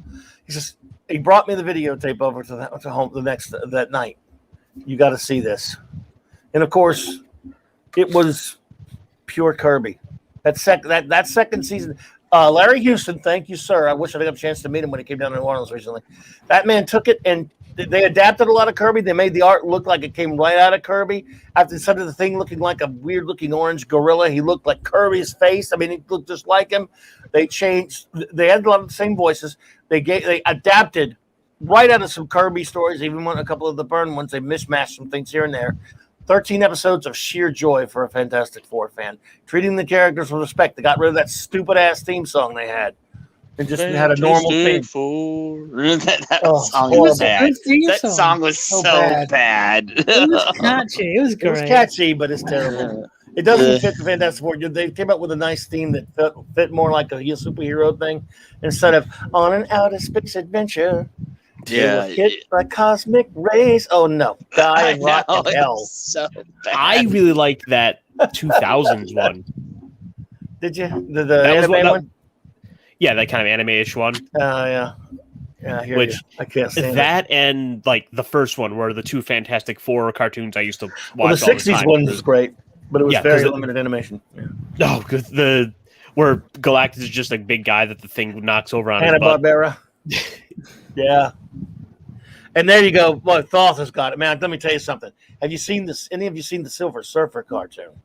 Yeah. Yes. That's on there as well, Ash, on Disney. Have you seen that one, Ash? Not yet. It's great. That one. Now, this thing came along. It's way too short. My only issue with it, they kind of, it's weird. They kind of combined a little bit like of a CG with normal 2D animation, but it worked very well. Galactus looks great. It's just that they had to tell the origin story without the Fantastic Four. That's kind of weird. But other than that, it's great. And the guy doing the voice is perfect. The music is beautiful and somber. The visuals are right out of Kirby, right out of the comics. They're absolutely gorgeous to look at cartoon and great, serious, somber. He's the typical, as we call him, the cosmic crybaby. He's not happy. And it's very, for a Saturday morning cartoon, I couldn't believe it. I mean, he's very somber. There's nothing, even though Pip the Troll's in it, the Starling character from the old, even he's doesn't add comic relief. He's pretty good in it. He runs into a kind of a strange version of Adam Warlock and Beta Ray Bill and things like that. Even had an episode written by Harlan Ellison. But it was so great, and it was coming back for a second season, and it was going to have the FF in it. Emphasis on the word was. Mm-hmm. But the guy who did it, man, was really serious, hardcore. He worked on a lot of TV, and he said, man, I want to do a serious, hardcore science fiction cartoon of the Silver Surfer. God, it was so good. And it's short, like I say. And that music, man, the music is epic. I'm not sure that it was a good idea to have Galactus laughing maniacally, because N-Type would. Thank you. But I loved it, man. So, yeah, Thoth is a big Silver Surfer fan. That cartoon was awesome. I've been muted, so I don't know if any of that background noise is me or not. That's okay, dude. Not a big deal. Yeah, no, I just unmuted, but yeah, I love that cartoon. Was awesome. The toys were great. And, yeah, it's too bad when you get that second. It's a really smart cartoon. It's it's a lot going on with it. It's just it's for adults. I mean, it's although kids can enjoy it, but it's a classic. Yeah, I think it's on Disney Plus. I think it's on Disney Plus right now. It is, and it's not on regular DVD here. I had to buy a bootleg at a con, but now it's on. It's on Disney Plus. No one heard that. Yeah, just kidding. A bootleg at a con, right? Yeah. I didn't buy that. Well, you can't do that anymore. Well, they're gone now. They got rid of bootleg tables at cons. I don't know. Man, those used to be great. Mm-hmm. Yeah. But then nowadays we have the interwebs, so not advocating that. Not advocating, that probably did hurt them. But cons won't let it. The big ones don't let the bootleggers go anymore. And man, how many times were you going, I'd like to see this old show again. Man, at the next con, I'm going to go to hit that table and find. And they would have it. No matter how obscure the show was. Oh, yeah, it wasn't on DVD, they always had it. That's where I got Song of the South and all this other stuff. Yeah, they stole. You can find that at every bootleg table. That's right. Yeah. No. The Fantastic Four movie for Corman, and all the other stuff. I got the Voltron where they had the lions and then they had the cars. Yeah. That's not even out. So. Beast King Go Lion. You have to buy like a foreign set for that. But yeah, everything, if it were like something that you could only get foreign, or if it was something, I mean, name the most obscure show you could imagine. TV show. There's a dude selling a boot of it. Oh, name the show that was about you that is extremely obscure. So. I found that. For example, the great underappreciated show. Does any of you ever see the Fox show from 2011, The Human Target? Yeah. I actually watched that when it came out. Well, we're 2 seasons. The Jackasses only put 1 season out on DVD. Yeah. Never the second season.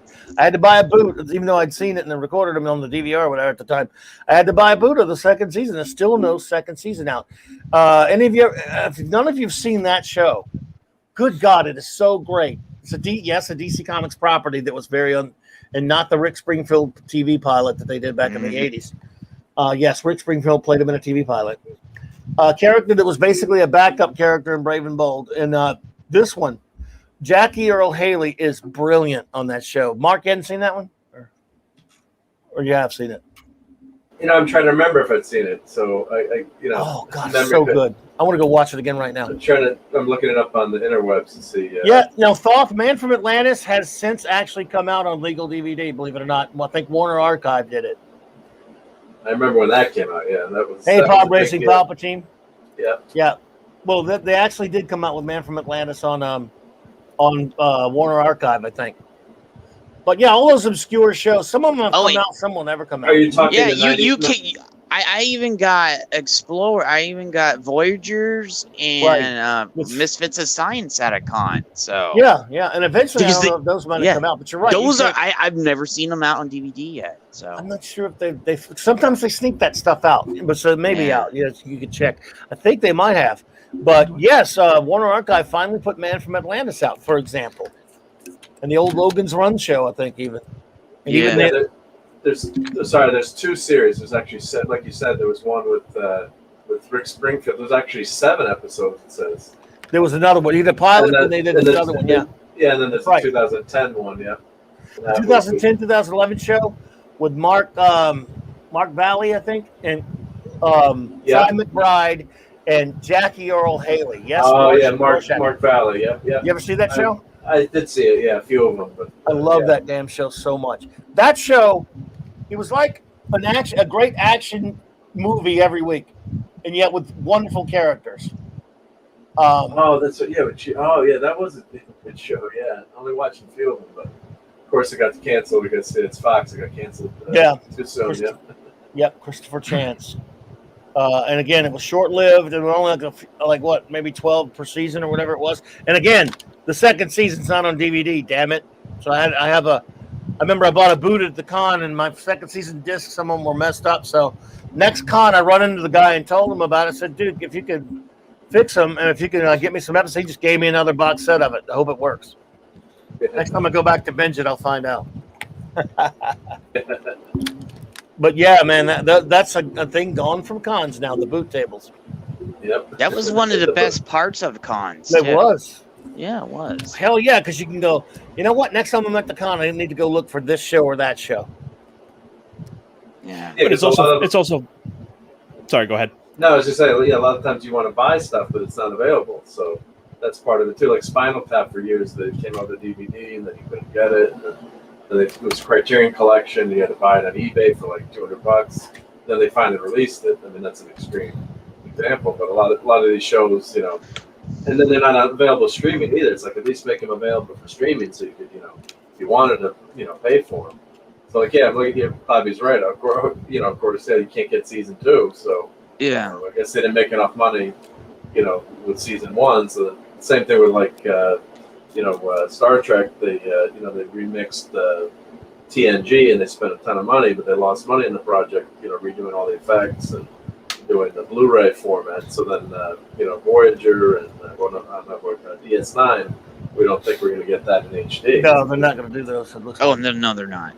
Yeah, unless they do like the B5 route where they just upscale the they don't do the effects, but they just do the film, what was shot on film. But, I don't think they even need to do it with DS9. I've watched them recently; they look fine. I mean, leave it alone. I mean, why bother? But I can see it with Next Gen because the type of film they did it on. Yeah, DS9. Every episode looks like a movie budget. Yeah, I don't know if they shot that one on. I'll check to see if they shot that one on film. Because some of this stuff, if it was shot on videotape, that's the thing. Like the old Star Trek, all they had to do was rescan the film because it was shot on film. So they just rescanned it to 4K. Because film is HD, it's the original HD. But if it shows they were filmed just on videotape, then they can't make something out of garbage, basically. So yeah. Steve Mitchell, what's up, bro? Good to see you, man. Pod Racing Palpatine. I think I said hello, but say them again. They can't hurt again. So yeah, man, good stuff. What the hell's going on? Oh, Jack. Oh, there we go. All right, Jack of all casuals. Thanks for being here, man. We appreciate you, buddy. Thank you. Always great to see you, sir. What's up, man? Daryl the derelict. You know, sometimes you go to the conventions, you'll also find even then just like completely random indie movies that like one guy that just like wasn't made. Like I picked one up at a little horror convention here in town called Killer Raccoon Fish. Killer raccoon. Killer raccoon fish. Wow. The Blu-ray edition. The Blu-ray, no less. Oh, look at that. In 3D. That background dude is killer, by the way. Not Killer Raccoon Fish. It's Killer. Look at that. He gave me some little 3D glasses. It's a Blu-ray. Yeah. Oh my. In 3D.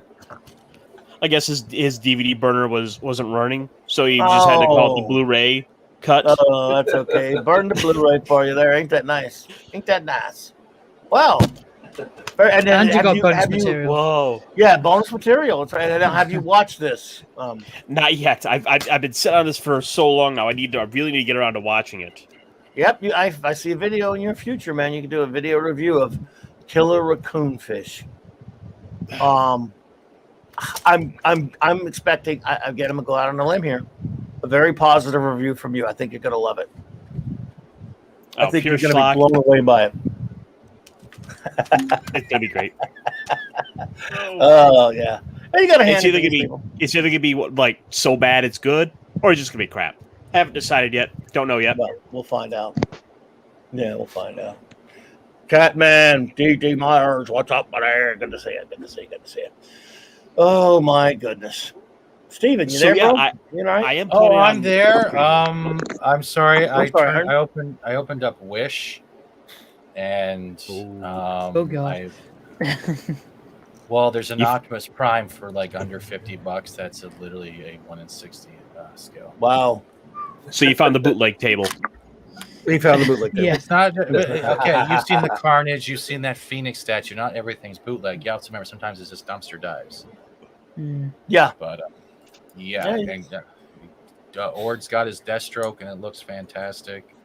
So yeah. Oh, okay, nice. Yeah, and you guys all talk about this stuff. It's like I do something else for my collectibles, and it's like I'm debating between Transformers and Gambit, Spider-Gwen, or the Samurai Boba Fett.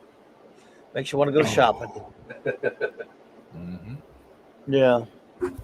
But yeah, I'm here. I'm just like I like listening to you guys talk when you're sharing your love about toys and collectibles and reviews and shit. So you not only get to learn about new stuff, you don't have to always butt in to No, I got you, man. Actually sharing it, you know.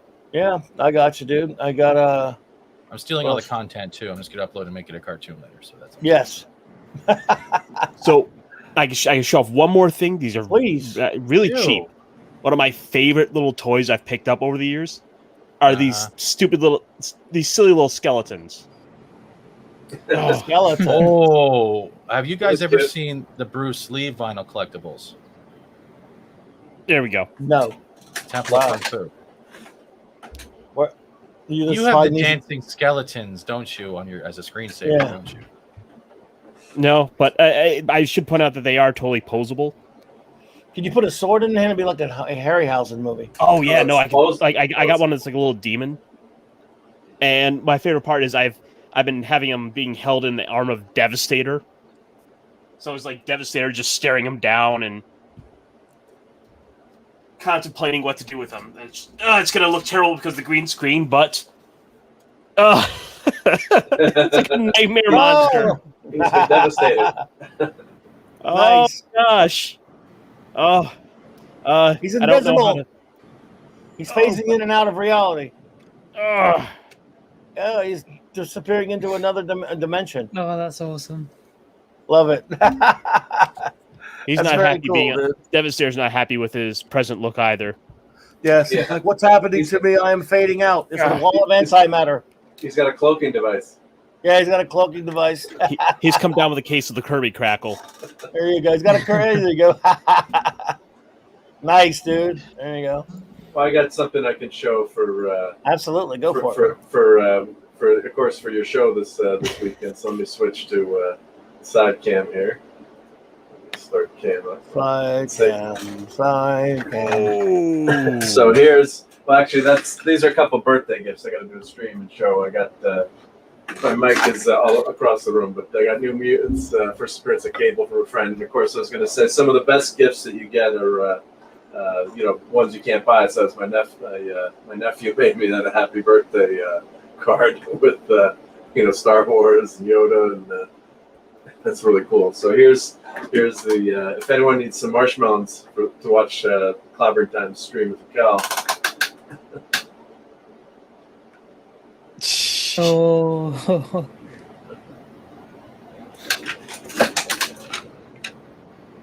Do you have marshmallows to demonstrate for us? It actually doesn't work that well, unfortunately. But here you've got. You got a little spoon and fork as well. A spoon and a fork, and then you can put the marshmallows in here, and then it's really it's just got the lid that goes, and then. But it was one of those craft sendaways. So I think I have one more. I should have kept the box too. I maybe threw the box away, but yeah. So it's it's so ridiculous in the movie. It was just a fun prop, but you just slide you can slide the lid off, but there's no spring in here, or it doesn't. Or I guess it's supposed to pop. It's supposed to pop up, but it never really works right. So you can push the marshmallows through. Yep. But it always messed up. And the other thing I had to show it on this in the basement.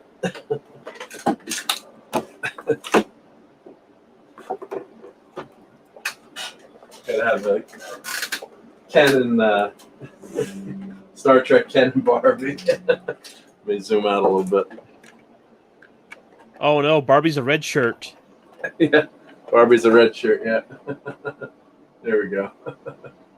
So I think my mom got me this for my birthday years ago. So, but that's kind of cool. Yeah. So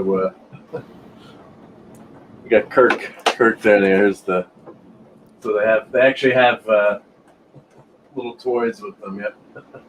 So that was. I'm surprised they didn't come with little tribbles as well. Yeah. Ken dropped the communicator. It fell down to the. There's the communicator or the phaser. Yeah, the phaser was in his hand there. Barbie snagged it now, yeah, so it's in the corner of the box there. But yeah, that was a fun Star Trek. Nice Star Trek item. And then of course I always have random. I love the marshmallows thing. The marshmallow. That was such a silly. By the way, what a silly idea to do that. Even back then, I thought it was silly. Like, wow, one little bitty 2-second scene. Somebody on the set or production go, let's market the marshmallow thing. Yeah, let's sell it to Kraft. Yeah. All right, that's it. And yes, I had one. Sorry, I think maybe I did. Maybe I just saw it in the store. I can't remember. Yeah. But someone had one. I know because I saw one. All right, so who can name that? This guy. Oh, that's an obscure character. Are those baboons on his knees? I can't really see him. Let me zoom in. Yeah, let me zoom in. Yeah. Let me hold him. It looks like Egon on steroids. Looks like Egon. He looks like Egon from Real Ghostbusters turned into him. Yeah. Remember when Tony Stark started A-Force? Is that from oh god, from like the no, Force Works or Force, yeah. So it's Century. Okay. Yeah, very obscure. Wow, dude, that is obscure. Nice. Was he on the? Did they put? He wasn't on the cartoon, was he? Yeah, he was on the cartoon. I'm pretty sure. Oh, the mid-90s cartoon. I think he wasn't he? I thought he. I'm fairly sure Marvel Action Hour. Yeah, I thought he was. Yeah. I think, but I could be wrong. You know my memory, dude. I don't trust it one bit. Well, it's just a random box of toys. Oh, here we go. So let's see. I'll push this. Ghost Rider. Yep. So Ghost Rider. Is that from a Toy Biz one or something, that Ghost Rider? The Danny Catch, or no, it's from something else. It's not like a normal Toy Biz line because of the size of it. I've never seen that. It looks like something you get out of a Happy Meal, or it's one of those Hot Wheels racer styles. Yeah, you pull is that when you put the little strip in it and you pull it and then exactly. Yeah. And the spark goes in there. Yeah. Okay. Yeah. Oh, what were they called? They had a whole line. Yeah, and they were like remember what they were it was called. like Derby Marvel Derby Yeah. racers or some shit. Yeah.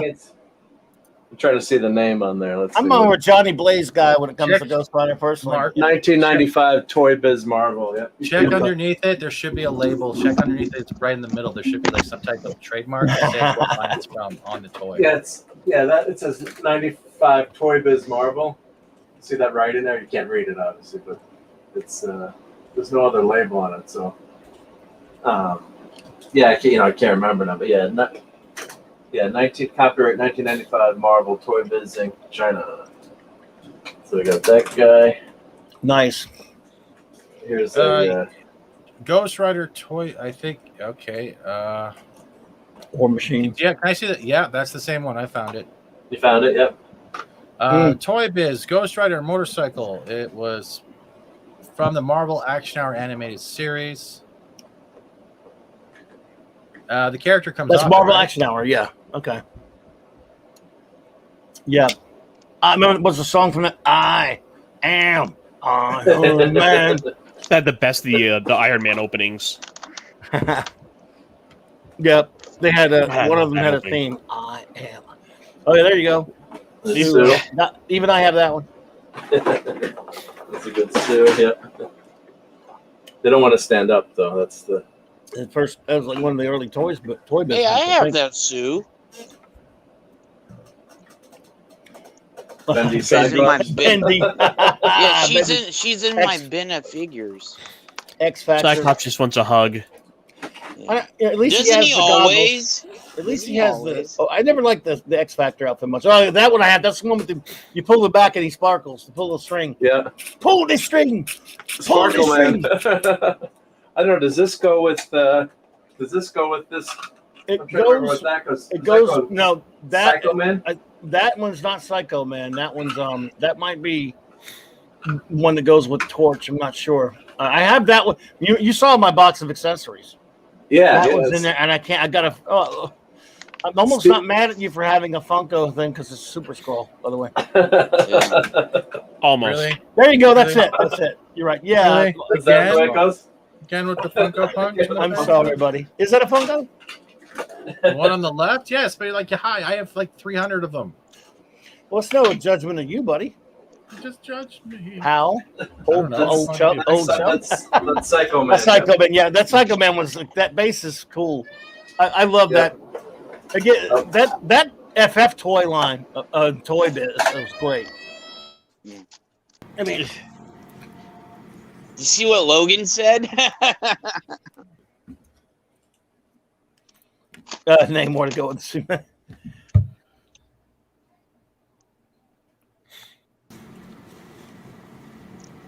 My Enterprise phone is going up. Does anyone know what that figure is? Is that like a man bat? Larson. Looks like a man bat. That man bat? Is that supposed to be man bat? It's a weird looking man. Is it from that stupid The Batman series? I can't see. I'm trying to read the.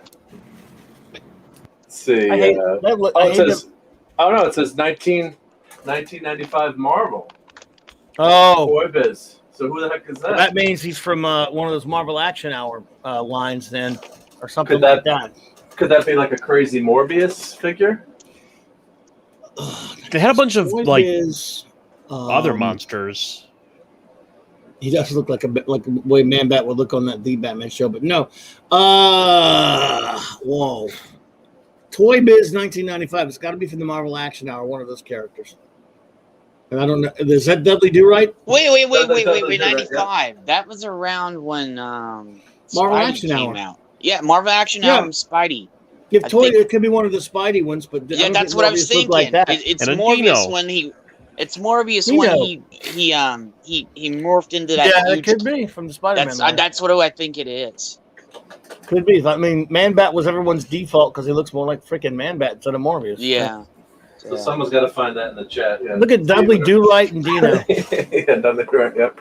Have no fear. I'll be here to save the day now. Have no fear. Dino is here.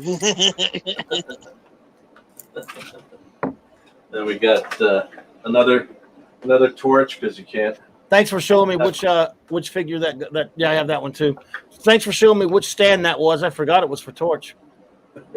So little by little, we'll figure all these out. Yeah. Everyone, what I'm talking about is I've showed Mark. I have like 4 or 5 different boxes of nothing but accessories from figures because I packed up back. That now it is impossible to connect them to the figures they go to. No one could do it. No one. Oh, I think Mike from Retro Blast. He and I have talked about it before. And the thing is, he and I could together probably do it, but we would be spending the next 200 years doing it. That's the problem because he's already offered. I have a whole. Yeah, that would. I have a whole box of just random figures I've gotten over the years. Well, these are accessories though that go to all these different figures, and they're like. Can you just like look at all your figures and then just Google the original packaging and see what accessories they came with? And just I don't have the package. I don't know. I mean, I don't even have the packaging anymore. It would probably be possible to do that. Yeah, what I'm saying is see what figure it is. See what figure it is, then Google it for its packaging online, and you'd be able to see what it would have shipped with in the box. Right, that you is could match it up like that. That would be. You're absolutely right, Ash. That's one way to be able to identify a good bit of it for sure. And that's you're probably right. You'd be there for like 100 years or something. Because if you saw, I'll show you the boxes one day. They're absolutely insane. I hate that Peter David Aquaman there with that stupid hook. Me too. I do not like that Peter David Aquaman. A buddy of mine asked the dumbass why he did that. He showed him the picture. It was right after he did it. We were at a con, and he showed Peter David. He said, "Why?" And Peter David pulled him and said, "Come here." He said, "Because." That's his reason. Screw him. Yeah. It's like Dan Slott, because. Yeah, exactly. Fuck Dan Slott. I like Peter. Peter David's a way better writer, but yeah. Oh, boy. They're both, bad, so. Peter David's written a lot more good stuff than Slott. Slott's written in his early part, but then he went on to become like. He's an ass, but he's written a lot of good stuff. He's a great Star Trek writer. It is true. I have that steel right there. That's not a Funko, is it? No, it's a McDonald's. I think so. Good. Burger King boy. Yep. Jesus. I'm sorry, Steve. Deliberately now, man. It's like he takes it personally if I'm bashing Funko. I am never going to send you that metallic SDCC thing ever. And that. I wouldn't take that. I wouldn't want to take anything out of your collection anyway, buddy. You know that. Good, but that's cool. The 900 pounds. Secret Wars. Yep. I should have that many of them. Logan, he uses those figures on jeans. That much. Wow, really? Non-exclusive, metallic cover, curvy thing. Yeah. Yo, Logan, Elastigirl. Did you see what he did? He said, a Raven Elastigirl. Yeah, he's using those on Gene while Scott's in the corner crying. The second Elastigirl. Yeah. Let's see who got.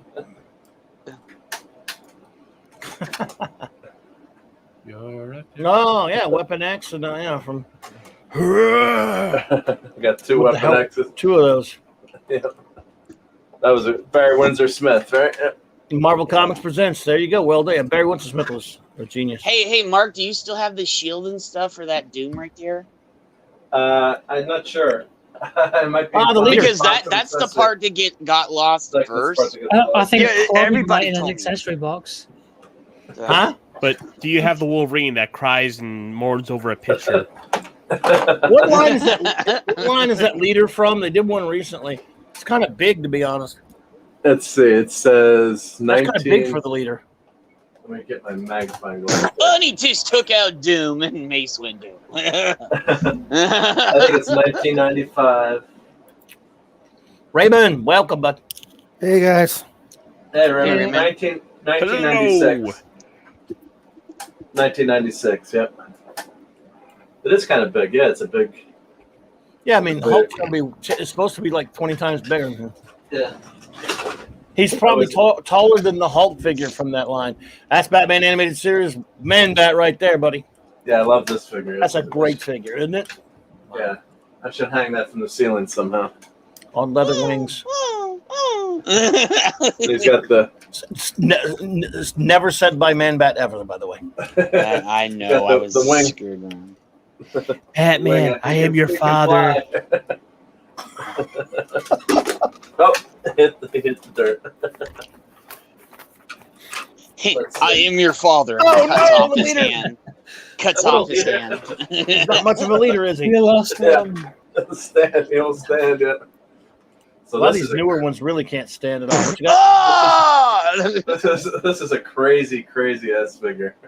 This is totally nuts. So look at this one. Wow. Dude, he's stepping on Doom. Give Doom a little bit of respect, brother. Come on. I don't know what the hell this. I can figure out. Take the foot off of him. What? From some Spidey line. Yeah. Yeah, I think that was. I don't know think which that one. was from the Spider-Man Maximum Unlimited? card. Did that have a toy line? There might be Yeah. Spider-Man Unlimited. That's probably a good call because that was a weird concern. I don't know for sure. Let's But see what it says here. Monkey Jibas. Give me a year if you got one. Mark, Trying to- can you take Leader's foot off of Doom? Doom deserves some respect, man. No, that is- Okay, Doom would beat the crap out of Leader. Doom's gonna kill him. Yeah, Doom would destroy him. Come on. 1996 Marvel Toy Biz. There you go. It's from it's probably from the Spidey Yeah, cartoon. good call, Iron Kills. Yeah, but it's, I think I found these like at a tag sale or something. Who knows when you find them. Yeah, because Unlimited was what like the hell is this? Unlimited was a weird show. It was like 2000 or something. Yeah, it was. It was really like super odd. It was like they half committed to a Spider-Man 2099 cartoon. Uh-huh. Yeah.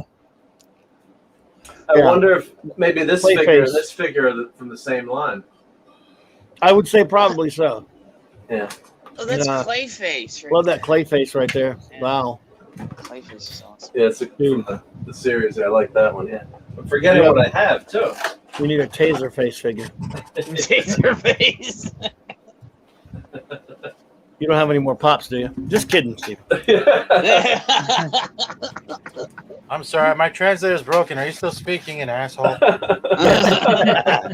Is that from the Youngblood figures or like the Hulk figures? Or one of those? Yeah, because that's not Abomination, is it? Or? No, It it's is. not. Doesn't look like it. No, From it's the not same, Abomination. from the same, I guess the same.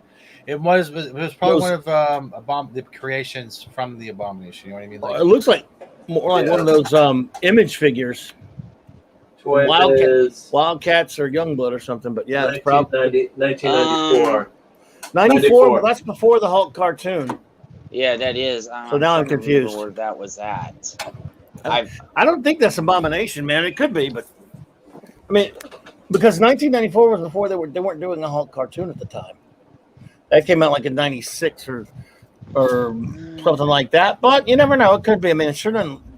I got a feeling he's not the Abomination, but I'm not sure. Wasn't there a Wildcats or Youngblood? Like Image did some figures. Those were some of their comics. But this Yeah, is, they this is stuff from did. Marvel, yeah. That's what he kind of looks like. And if a Toy Biz did him, probably. Sabretooth. I could be way off base, but he looks more like one of those characters. Starjammers, that could be it. Did they do a Starjammers line? Yeah. Could be. Did they do a Monkey. Starjammers line? There's Sarion, or whatever. Did they do a Starjammers line? That guy does look like the Starjammers child. Oh, there you go. Michael Monkey Jeebus nailing it. Good job. Yeah. Wow, Dave Cockrum's he did Starjammers. From the so yeah, it would be Toy Biz because that was Marvel. So and yeah, he's definitely not Abomination. Well done, Monkey Jeebus. I like it. He's got those claws are weird. Yeah. But he's got claws and he can use them. If you know that. From one hand. Yeah, that's He's tall. Oh, he's got claws on this hand too. Here, there we go.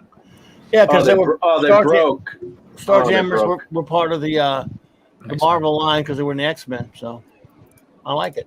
Well done, buddy. they were led by Scott Summers' dad, right? If you actually Yeah, look at it. that's right. Yeah. Corsair. And they're so obscure. I never even knew they did a figure of it. That's why I didn't even think of that. It's very nice. Cool. And he's short. He's supposed to be a big mother. I always hate it when they didn't get scale right. Oh my God. Oh. Classic. Oh man, you just made Wolverine go fall. That was right before he mutated into the man spider. He had the 6 arms.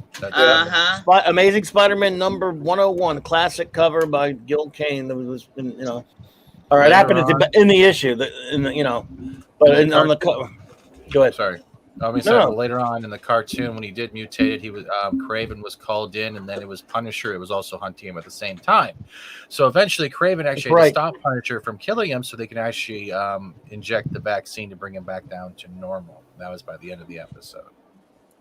Yeah, and they did. That's adapted from loosely from some comics of the time. Mm-hmm. So, and of course, remember, what was annoying about that was Morbius couldn't have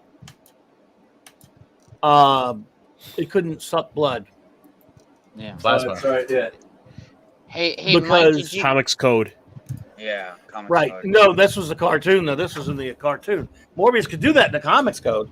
The cartoon on Fox. So they called it plasma, and he draws it from his hand, from his fingers. Well, that was on the Spidey show. Yeah, I saw it. Yeah, that was Spider-Man show. Yeah. Oh, Mike, did you see the new Spider-Man outfit for the movie? Is there a new one? Yeah, there's a new. It got revealed today. Dude, you got all the Starjammers. It's a mixture. It's a mixture of the classic Spidey outfit with like something else. It's a mixture of Iron Spider and the classic Spider-Man outfit. That's what the next Spider-Man outfit is going to be in the movie. That's from the new movie? Okay. Yeah, it's a new movie. Huh. Okay. So is he still crying for a mentor? Guess that figure. You win the no prize. No prize. You win the no prize. Someone's got to know that. Yeah, I know what the no prize is. I know who it is. I'm just seeing if anyone gets it. But. I never got. I tried to win a no prize many times. That's Bishop. That's a good character. I like Bishop. Bishop before they ruined him. Yeah. Super punk. I hate him. Yeah. I hate his hate him. There's only one Superboy. You should see what I did this when they had. Remember when he had his series in the '90s, and then they had the issue with the real Superboy punching him. I bought that. I know Busey wrote it, but I bought it anyway, and you could just say I defaced it a little bit. I wrote all that. Who can guess the name of this random character? Oh, not me. I know. Is he a Starjammer? Image? No, this is This is a Peter David, I think. X-Force. X-Force thing? Come on, it's a random figure. I It's very know random. his name. I don't know who that is. You sure that's X-Force or Wildcats? It's random. Random cats. No, it's the name of the figure is he's random. Google random. It was from Peter David's line on X-Force. Yeah. X-Force. If memory serves, but yeah. Manslaughter. We got. Monkey Jesus says manslaughter. Didn't he get killed, and that's the reason why he's not in the comics anymore? If I remember right. Yeah, well, a lot of characters tend to get killed in the comics. They're still around, so nobody gets killed in comics. Yeah, Monkey. If you Google random, you'll random Marvel Comics. I mean, I could be wrong, but I'm pretty sure that's who it is. Yeah. You know what I did to this figure? What'd you do? Turn him around. I cut that stupid ponytail up. That's from the first season of that Fantastic Four cartoon that was so bad. I hate that ponytail. It's disgusting. It's a disgrace. Screw John Byrne for that. I hate the ponytail. I chopped it off. Him. Come on. I hate the ponytail on him. Hey, Paulie, what's up? Oh, hey, what's up, bro? Hello. Hey, Paulie. Hey, Paulie. So here's the. Good to see you, bro. Come on. Did he just break? Don't break his arm. I cut that. I cut that thing off. Cut the ponytail off, Mark. Yeah, you need to chop that off of there, dude. It's a disgrace. Yeah, but he won't be as strong then. Oh, shut up! I also filed this dumb earring off too. Yeah. Does he have an earring on this one? I think so. One of them did. I don't know. Maybe it was a different one. Yeah, he does. No, you're right. Yeah. You're right. You probably can't see it. I It's didn't sitting buy out. that figure because of the ponytail near. I wanted Namor so much, I just figured I had to fix him. Yeah, I couldn't. I just like I couldn't spend like $15 on a ponytail and the earring on him. So I was just Those figures weren't that much back then. So. This is a good one. Whoa! Oh, No, this was about a couple years ago. Scarecrow from Arco? Yeah. Yeah, is that from? I'm pretty sure I was that's gonna get it. But that's the face on this one. So Trent, does this guy do anything, or just or it just gives you nightmares. just give you nightmares? Yeah. Wow, it's giving me nightmares now. Cool. I think you can go next to that. They're all gonna fall like dominoes. They're all just gonna go fall. Yeah. So we got here's the McDonald's toy burger. Oh, King. there goes. Yeah, everybody just goes. Roger. What is that? Is that from? What is that from? The Super Battle Droid? Yeah, from the one with the shields. I guess it doesn't. Roger. No, that's that was from the Clone Wars. That was the Super Battle Droid. That was the upgrade. I don't know if he does anything. He might have made a noise. But... Logan said that figure proves candy corn is bad. It's true. I don't know what that is. That's not Lockheed, is it? No, it's not. Looks too mean to be Lockheed. Let me see if I see It's a Marvel one. Marking on it. If so, the Kitty Fry figure must be pretty big. Yeah. I don't see any markings on it, but maybe someone will know. And then here, two more. We got Secret Agent Wolverine, I guess, or what was that from? Was that when he was? No. Well, there was a What If issue. What if Wolverine had joined? Joined Shield? Maybe that's it. Yeah, maybe that's it. I don't know. I'd never know they did this figure. I didn't either. I've never seen that. Yeah. What is that? What is that from? Has got a year on there? Let me check. Yeah. Pat Bendy. Let's see. Could be kind of futuristic Wolverine. It could be futuristic in the Apocalypse timeline. You know, where before Cable goes back. With Mohawk Storm. If you think about it, it could be that. What year? 1994 Wolverine. Okay. Then gotta have a Bendy cat. He didn't come with a shield though. Very disappointed. How can you you can't have Cap without a shield? Like they should have had a clip-on Cap. Yeah, I guess it's better when they gave him that lenticular shield for the Secret Wars line. That was terrible.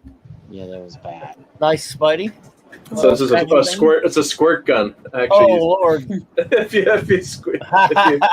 go wow, I love it. What year is this? This is 1990. Okay, it's tough to. Nice. 2004. Basic Fun, China. Wow, I love it. That's a funny one. Yeah. Whip. And then here's just a random. I guess one of my surfers somewhere. I think that's the one that came with Pip the Troll for some reason. It was a weird colored. That's from the TV show, the cartoon. Then. Yeah. So that's one of the toys. Wow. You got one with Pip? Yeah, with Pip the Troll. Yeah, Pip the Troll somewhere. Wow. So here's like the accessories, cloppy accessories. Yep. Yep. Mine are similar, but ridiculous. Wait, they did Adam. They did Pip. I think they did Gamora.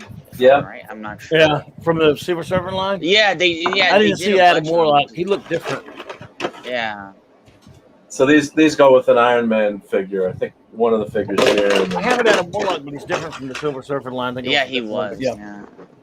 Yeah, it's fun to try to figure out how these go to, like these two pieces go together, I guess, or and then there's a. You're right, like Mike. You're right. You got to look up. Like that's from another figure. Well, Ash had the best idea because he, for doing that. But yeah, that's what you got to do. And again, if you live close, Mark, I would definitely enlist your help in identifying those. I wouldn't. Michael has so little time on his hand as it is. Back when he offered that years ago, I was like, dude.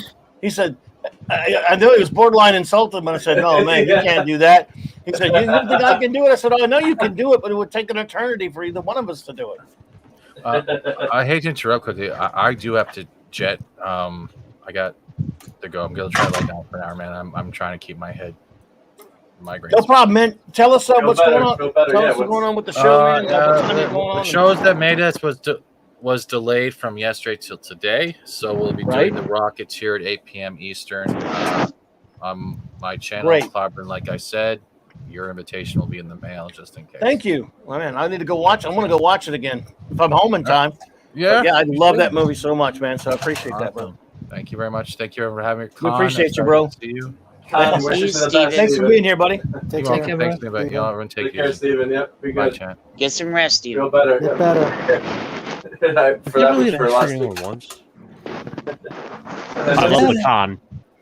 This is Clone. This guy was called Clone. If you Google that, maybe someone. Starjammers.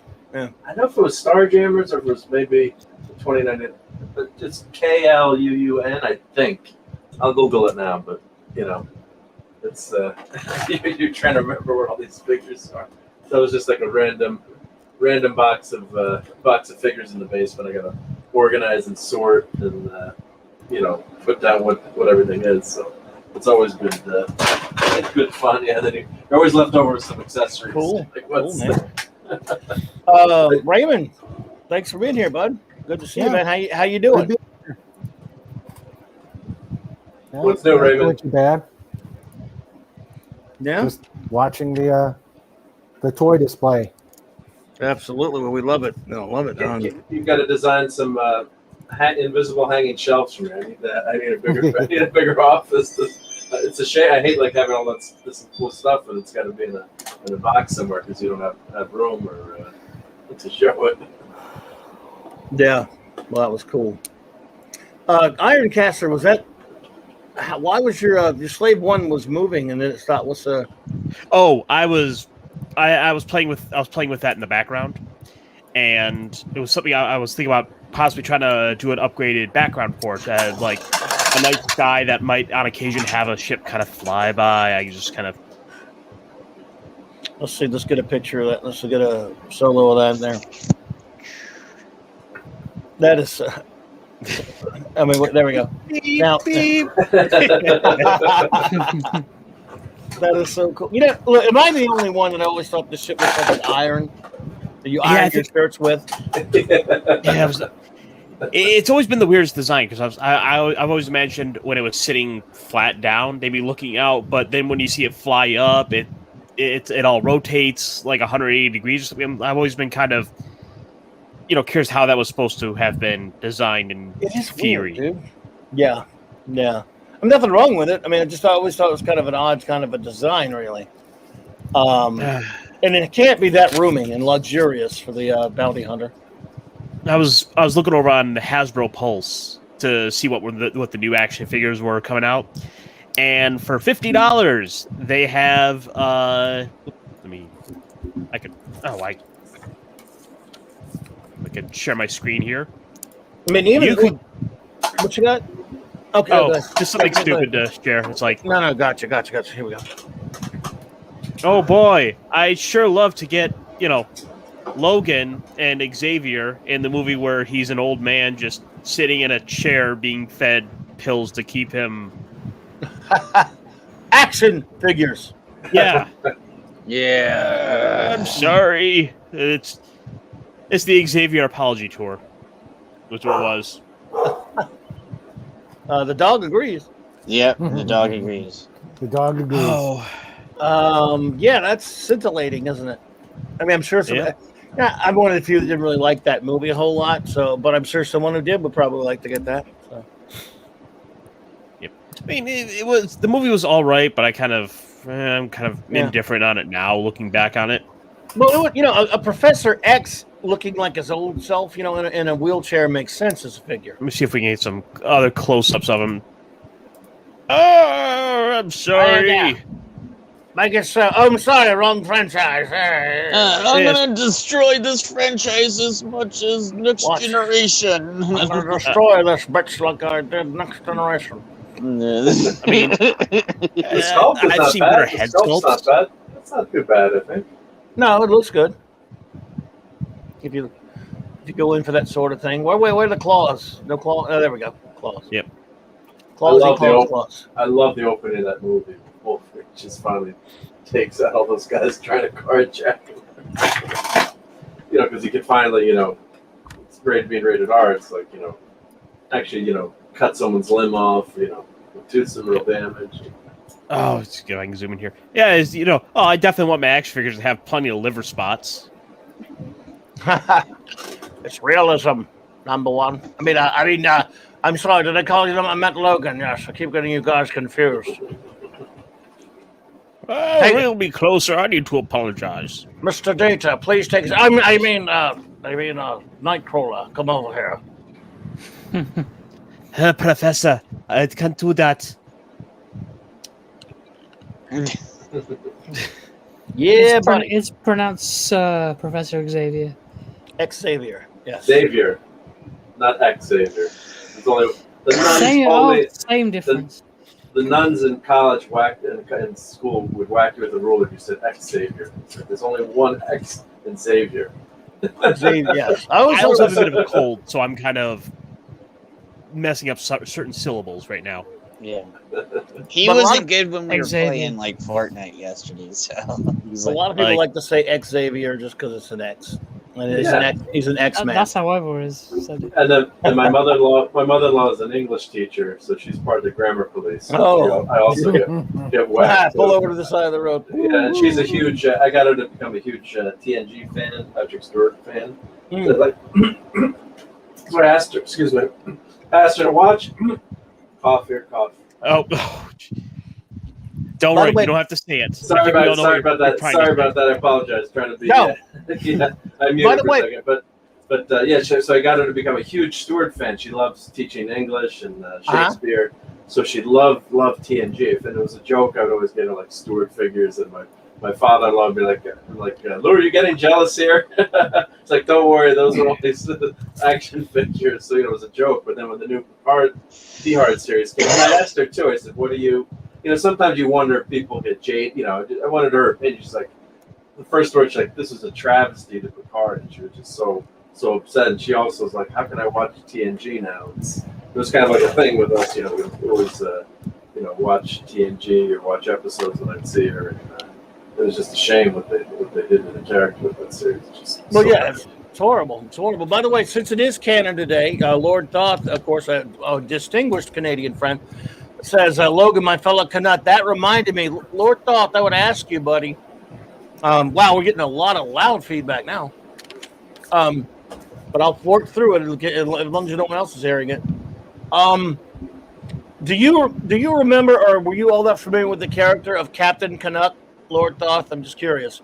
That was there is one, by the way, for those who don't know. And we actually used to get his comics down here, Charlton, I think, or somebody. And I was just wondering if you just to pay tribute. Someone answer your phone. Let me find some pictures of Captain Canucks. He's a comic book character, and it is Canada Day. Wow. I don't remember him. Yeah. I remember him. And happy Canada Day if they all are Canadian friends too. So. Yep, happy Canada Day. Even though things aren't going well there right now, we tolerate you. What's that French fry dish with the gravy? Poutine? Oh, he's got them all. Yeah. Thoth has got them all. Good deal. Oh, that's good. I used to see him we had him on the racks down here, Thoth, for a while. I even saw the Captain Canuck comics in my store when I worked there. So I don't know if they'd started them back, but I remember them from the 70s. And you see here, and so you can't geek out on Canada Day without showing some proper respect to Captain Canuck. Oh, you got to show Puck and some Alpha Flight too, dude. Well, that's Puck and everything. There's a wow. Whoa. 1975 was the first issue. Just saying, yeah. And Thoth has got them all. That's cool, man. Dude, that's awesome. The series is the first successful Canadian comic book since the collapse of the nation's comic book industry following WW2. I remember seeing these once in a while on racks down here and everything, and in comic shops once in a while, dude. I mean, you didn't see them that often, but you did see them. There you go. Yeah, nobody bought these where I lived. There was like one person that bought them, and they went into the bins. Yeah, I bet aside from Thoth, I bet a lot of people up there bought them now. Yeah, I know they did. Yeah. Who would win if he fought Captain America? Well, Start a war here. Captain America would win, except they won't fight because he would respect Captain Canuck and they would be pals. Yeah. And probably has met him some. They probably know each other. But no one can beat Cap, let's face it. No one can beat Cap except the idiots who ride him. Yeah, except for Disney, because Disney's a bunch of idiots. Today, maybe that would happen, unfortunately. It already happened, dude. Captain Britain is better. Uh-oh. I do love Captain Britain, though. I actually like his first costume. Yeah. But the Alan Moore on Captain Britain in particular in Daredevil's magazine for UK, which you do have a reprint of, that was great. And I love Captain Britain. So, yeah. And of course, he was in was it an X Factor or no, Excalibur? Sorry, So Brian Braddock, right? Yep. Yeah. That's Canada's ass. That's Canada's ass.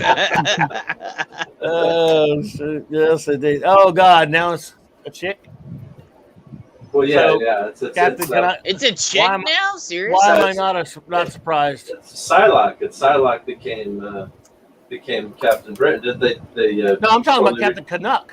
Captain Canuck. There's a chick right there. Let's see. I don't know how long that lasts. Of course, they gotta make everything a woman. She got super pouty lips. What, her? Oh. Yeah, that first image. Yeah, well, there's a reason why she has lips that big, so Not. I'm writing that down in case it's funny someday. You like that one? Okay, thought you'd like it.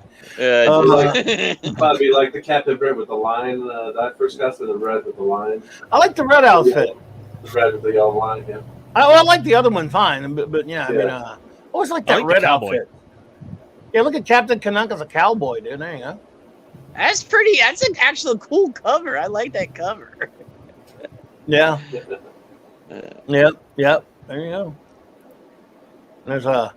That's cool. Wow. There you go. Oh, what is it? Pop-ups. Is this was there an animated show? I've never seen one. But... Hey, Thoth, was there an animated show? Looks like it.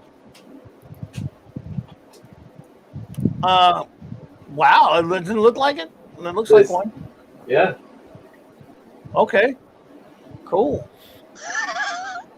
Pod Race and Superman is a true Brit.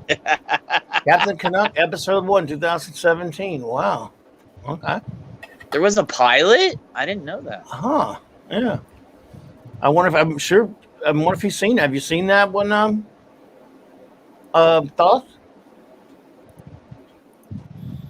Art looks good. Just a pilot. Okay. Yeah, okay. I wonder if Thoth's seen it. Hey, Wake Down. Hey, Wake Down. Hello. Good to see you. We had a good stream last night with Wake Down, so you guys were on late. We noticed. Yeah, we were on for like 4 hours last night. So. Andre's about the Superman is a true Brit. Well, dang. Well, here's the new. There's a new. If you guys are following current comics, you want to see who the new Captain Britain is? Oh boy, Captain Britain. Oh, I don't know. Do we want to see him? I don't know if we. I ask you, do we want to? Just do it. As the resident British guy, yeah, sure. Yes. We have a British guy here to take care of us. Go for it. Let me move this to the other screen. So been like 6 episodes. Looks like 6 episodes according to. Any good thought? You liked it or whatever? Psylocke. She got rid of Psylocke. They got rid of. Sure. Of course, they got rid of Psylocke. Yeah, last I paid attention, they intentionally had to go and make Psylocke no longer British, or no longer the Japanese body, and put her back in a. Yep. And that's why she has the pink hair. Like she's back in her original body or something. Yeah, so she changed bodies with original. I guess because originally she had taken over the body of this character, Kawan, and then so now since 2019, she's the permanent Captain Britain. But aren't you guys glad that Marvel died in 2015 with Secret Wars? Yeah. Oh, it died a little bit. Is this a cover or is this in? Looks like a cover, maybe. Or well, it's just was it from the Wikipedia article on her? But, here, let's see what they. Oh, I got you. That said, yeah. So. Oh. Damn it! There. So here's they're talking about So after gaining her own body, she relinquished the mantle of Psylocke. I can't say that. She took up the mantle of Captain Britain in 2019. Yeah, of course she did. I don't like the art. I don't like the art of the face model, the face design, but that is a really beautiful art piece. I'm not gonna lie. The art, smug look on her face. Yeah. Well, that's 2019 for you, but the art is good though. I mean, if you like this sort of. Yeah, Exiles. She swapped her body. I guess. Oh. Yeah, amazing. So it was a very problematic too because they had a white person. She looks way too feminine, but she also looks way too feminine for modern. Yeah, because everybody's gonna be a She-Hulk with red skin. Right. So they can't have drawings like that anymore. No. I have a Psylocke poster that is super nice. Oh, I remember that cover. That was one of the covers that got me into X-Men. I wonder why it grabbed your attention. I have no idea what I mean, it's an very interesting character, I have to say. So, hey, Mark, weren't you playing with her the other night on Fortnite? Yeah, I got the character in Fortnite, so I'm not sure if it's Betsy. I guess is it Betsy Braddock, or is it? I guess you can't speak in Fortnite anyway, but you could never have a comic like that today. No way would you have a cover. I'm with Palpatine. Is Psylocke Captain Britain? Yes, yes. That's the current. Why? Because they had to make a woman Captain Britain. Okay. Yeah, I know. It was a dumb question. That's an old one. It's easy to wear a costume. It's hard to be a hero. Looks like Shiro. But it's easy to be a hero. I'll show you my Captain Britain. Oh, unless you done? Yeah. You don't want to. Unless you want to look at the picture, Brian Kester. No. Since we're doing captains. Did you see the butt on that Captain Britain? Wow. Dude. Since this is this is a patriotic day, we got Captain Canuck is coming up on 4th of July. But you know what? Just to show there's no hard feelings and we love our British friends, we'll do a little tribute to Captain Britain here. And you know what? I loved this first costume for some reason. I don't know what it is. I just like that costume. And I like the second one okay. That's cool, yeah. Yeah. Very medieval. Yeah. It is. You see, I like the one where he has the Captain Jack on it. I mean the Union Jack. Yeah, I like it. I mean, I like this one. Don't get me wrong. The mask was cool. I like the mask, but I didn't like the bottom of it. This trade, if anyone can track this trade now, it reprints from the Marvel UK mag Daredevils. It has a great Alan Moore, Alan Davis run, and a bunch of other ones too. Of Captain Britain, so it's pretty cool if you have my good Captain Britain story. My favorite one was the Captain Britain with the blue boots and the Captain in the Union Jack outfit. That was my favorite. Yeah. Also, I'd recommend the Excalibur run. Yeah. Yes. By Alan Davis. Caper that never ended. Remember they said it started on 12 issues, they went to like 24. So I don't know what it was. Like there was a joke, like cross caper continues. Were some of those comics published just in Britain though, or? Well, that run it was a magazine UK. Most of Marvel UK was reprints of American comics, but there were some that were just exclusively for UK. And Alan Moore was writing a backup in a mag or a series called a Marvel UK publication called Daredevils, not Daredevil, Daredevils, and it was not coming. And that was later compiled and put over here. So there were most of Marvel UK was reprints of American stuff, but not all. And so there were a few that were over there. Yeah, famously, the Transformers comics for Marvel wound up having a lot of original content made just for the UK that never really got printed in the US. Outside of, I think, IDW doing IDW doing a collected trade of them. And there was some phenomenal content in those comics. So if you can track those down, definitely look for those UK. I love Marvel UK stuff, especially the stuff that was exclusive to there, even though some of it was reprint. But I love this Captain Britain outfit right here. Like I say, I like the white one fine, but I don't know. There was just something about this one. Yeah. And I also love Union Jack. I actually bought the figure of Union Jack because I always love his costume. You know Union Jack? Mm-hmm. Oh, yeah. Yeah. That's a World War II hero, wasn't it? Yeah, and then they brought him back in the Invaders when he was very old. Yeah, so. Yeah, he was with Submariner and Cap fighting. Wasn't that the group? Or was he, yep, Invaders. Invaders, right, yeah, so. But, I broke my rule, my no action figure rule when I saw this Marvel Legends figure. I think this is the one, Union Jack. That shield was cool on the previous page too. That shield. That's the Invaders, right? That's cool. Yeah. Oh, it was Luftwaffe? I didn't know that. I didn't think you guys had that over there. What? He said Marvel UK was available in Canada. Oh yeah. I mean, I don't see why not, because the Commonwealth. So. Yeah. We even got it over here. We would get some of those over here. Not all of it, but we would get, eventually they made their way over here, of course, as well. A lot of it. I used to buy when I would see some of those mags, I would buy them. I mean, obviously way later after they were printed, not like not a first run or anything. But I love those Marvel UK mags. And again, but my favorite magazine of all right now, of course, is Back Issue Magazine. 2 years ago, they did a great article about Marvel UK, which talked about all the different stuff they used to do. And good old Marvel UK. It helped our British buddies get to read the Marvel stuff. Captain Britain is Britain's ass. Yes. I was actually always surprised that DC, usually Marvel and DC used to rip each other so much, that they didn't have a real DC UK branch. Not that they didn't send comics over there, but the fact that they didn't really have a branch there.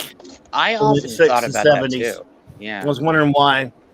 Yeah, but they really didn't. I mean, they did distribute over there a little bit, but, and maybe that's why, because it just sent to comic shops and different things like that, but yeah. No, the USA wasn't part. We pissed off and left and told King George to go piss off. What happened? What were you responding to? Oh, Pound Town. Don't forget, USA was part of the colonies and they kicked us out. No, we didn't kick us out. We left. Yeah. Yeah, we're not going to litigate that here now, folks. Yeah. We all USA. We are just USA. But hey, we love our British buddies. Yeah, well, I have tons of. After all, British friends. It's all lies. Yeah. Don't believe. After all, we've helped them. I still have family over there, so I'm an Anglophile. Look, yeah. I forgave you, limeys, when you gave us Doctor Who. Yeah. And then you ruined it, damn it. Young ones, and Red Dwarf, and everything else. We forgive you. You gave us the Beatles, so we love you. Yeah. And we had to save their butts in 2 wars. Oh, man. But we're all on the same team. Remember. Yeah, we are. Christopher Reeve. Filmed in England, by the way. And that last scene in the greatest Superman movie of all time, Superman the movie 1978, when the warden says to him, "This country is safe against Superman, thanks to you." No, sir. Don't thank me, Warden. We're all part of the same team. Well, we're all part of the same team here, folks. Yep. Mm-hmm. And I agree with Lord Thought says the most potent thing today. Save gingers. Save gingers. Mm-hmm. Yes. Save the gingers. Especially Red Sonja, Save the... But did any of you see the great movie. The Great Escape. Oh yeah, Steve McQueen. Yeah, I Oh, love that yeah. scene. Well, they were in the obviously in the Yahtzee prison camp, and almost everybody there were English soldiers except for three guys: Steve McQueen, James Garner, and the little guy that hung out. One of the little guys that hung out with Steve McQueen. And on Independence Day, on July the 4th, they went out. They've been hiding the whole time. They've been making this gin, this whiskey. They've been hiding. They went out there and they dressed in the like the Patriots. Not the Tom Brady Patriots. With the drum and the flute and they're playing and they ran out there singing down the British, and all the British fellows laughed and they said, "Oh, it must be Independence Day," and they all joined in hands because we're all friends, and they were all joining in their American friends. There were only three of them, and embraced them and drank with them and had a good time because we're all lovers of freedom and we're all on the same page. Love that movie. And there were only three Americans, and the rest were. What a great cast! What a great movie. One of my favorites. No, it's a classic movie. Steve McQueen, just such a great guy. It's so awesome. And you know why I love Pod Racing Palpatine's name? It's because that movie would have been way better if Palpatine had been in the pod race. Anyone agree with that? Can I get an amen? Somebody, let's see. Amen. Amen. Hallelujah. I think every movie would just be improved if you have in the corner somewhere Palpatine just spinning by for no reason. Yes. You're watching Saw, you're watching them like having to cut a leg off, and then just in the background you just notice Palpatine spinning. Like, what the? Yeah. That's such a cool name, though. Pod Racing Palpatine. Just what the hell? He should have been in the race. Right. He would have defeated Anakin in the race. It's over, Anakin. I have the high ground. He said right away. Huh? But then he wouldn't have killed Anakin because he needed Yes. Anakin. Oh my God, dude! The getting on the bus scene. I should one day. I should find my picture of it. Palpatine. I have from The Great Escape. I actually, we always have these geek figures, but I have this. It's a gigantic Steve McQueen on the motorcycle. I think I showed it to you, Mark. I think I showed you that one. Yeah. So big. He's a huge with a cloth, doll size, and really huge on the motorcycle and everything from Steve McQueen. I can't even remember when I got that thing, 90s or early 2000s, and the Cooler King on the motorcycle. Good Lord, I love that movie. Yeah, because I'm a motorcycle fan, so he's one of the cool, considered one of the coolest guys on any Sunday. Steve McQueen. I watched a documentary about the Great Escape, and Steve McQueen he did all his own motorcycle stunts. Yes. He didn't have a stuntman because he was a motorcycle rider himself, and he wanted to do all his own stunts. He was a great rider and racer. Yeah. Yeah. Yeah. He was. Hey, Brett Cohen, we love our Australian friends, man. We love you. We love you, buddy. Yeah. But yeah, what was that a documentary about the film itself? Yeah. Wow. I can't remember if it was the film or the Escape itself, or there was just Steve McQueen and the motorcycle aspect of the film and the stunts and all that. But yeah, he was. They did say he did all his own stunts. Wow. He was also in the span of 2 years, he was two of the greatest movies ever made. That and The Magnificent Seven. And before that, he was doing one of my favorite. I love old Western TV shows. He was doing a Western called Wanted Dead or Alive, which he played Josh Randall, a bounty hunter. What a great show! He had the most unusual sidearm of any cowboy, quote unquote, any Western character, because it was like a sawed-off shotgun, but it was clipped to him in a holster, like on a side, and he would draw that sucker, he's just the king of cool. The guy just exudes cool, and anything he's in, he smolders with coolness. If you could do that, and he so wanted to be in both of those movies that he kind of pretended to be injured or something and missed some episodes of the show. I'm not sure if that was for. I think that was for Great Escape. because he really wanted to be in it. And what a cast in those films, by the way. But I loved Wanted Dead or Alive. Anyone, you ever see that one, Mark? I don't know if you like the old westerns, but or I know Raymond's seen it. Raymond. Which one? Wanted Dead or Alive, the show with Steve McQueen, which was later they did a movie that was sort of like a sequel. I haven't been much big into the westerns. Oh well, I forgive you. Yeah. See what Lord Foss said? Is What? Captain Boomerang Australian's ass? It could be. I thought that would be Crocodile Dundee. I'm sorry. By the way, it's not meant to be a stereotype there, Brett Cohen. I love Crocodile Dundee. Who doesn't love him? In the 80s, I mean, I still love him. I love both of those. I never saw that third one, though. Oh, that third one. Oh, really? I love the first two movies. Yeah, first. Paul Hogan was fantastic. The first one's good, and then the second one was like, but then that third one was. That third one was just like, okay, yeah. Yeah, I don't think I ever watched the third one. Anybody seen that? It's weird. You never hear much about the third one. Dude, that's because there's a reason why you don't hear anything about the third one. Well, they did it so many years later too. Yeah, they didn't jump right on it with the first two. Were like they were super hot and stuff, and popular. But so Steve McQueen, fantastic. The Cooler King in the Great Escape, fantastic, great stuff. Well, dudes, I'll tell you what, we've been on almost 3 hours, and we've kept our wonderful, lovely audience here for long. If anyone has anything else, now's the time before we start getting moving on here. Oh, the dog has something for us. All right. Yeah, the dog is like, whose dog is that, by the way? That's mine. That's Snoopy. Oh. He's outside. Oh, what kind of dog is Snoopy? We love dogs. Here, let's see. Can we see Snoopy? I don't know. You don't have to, but we can. Hold on. Give me a sec. Yeah. Okay.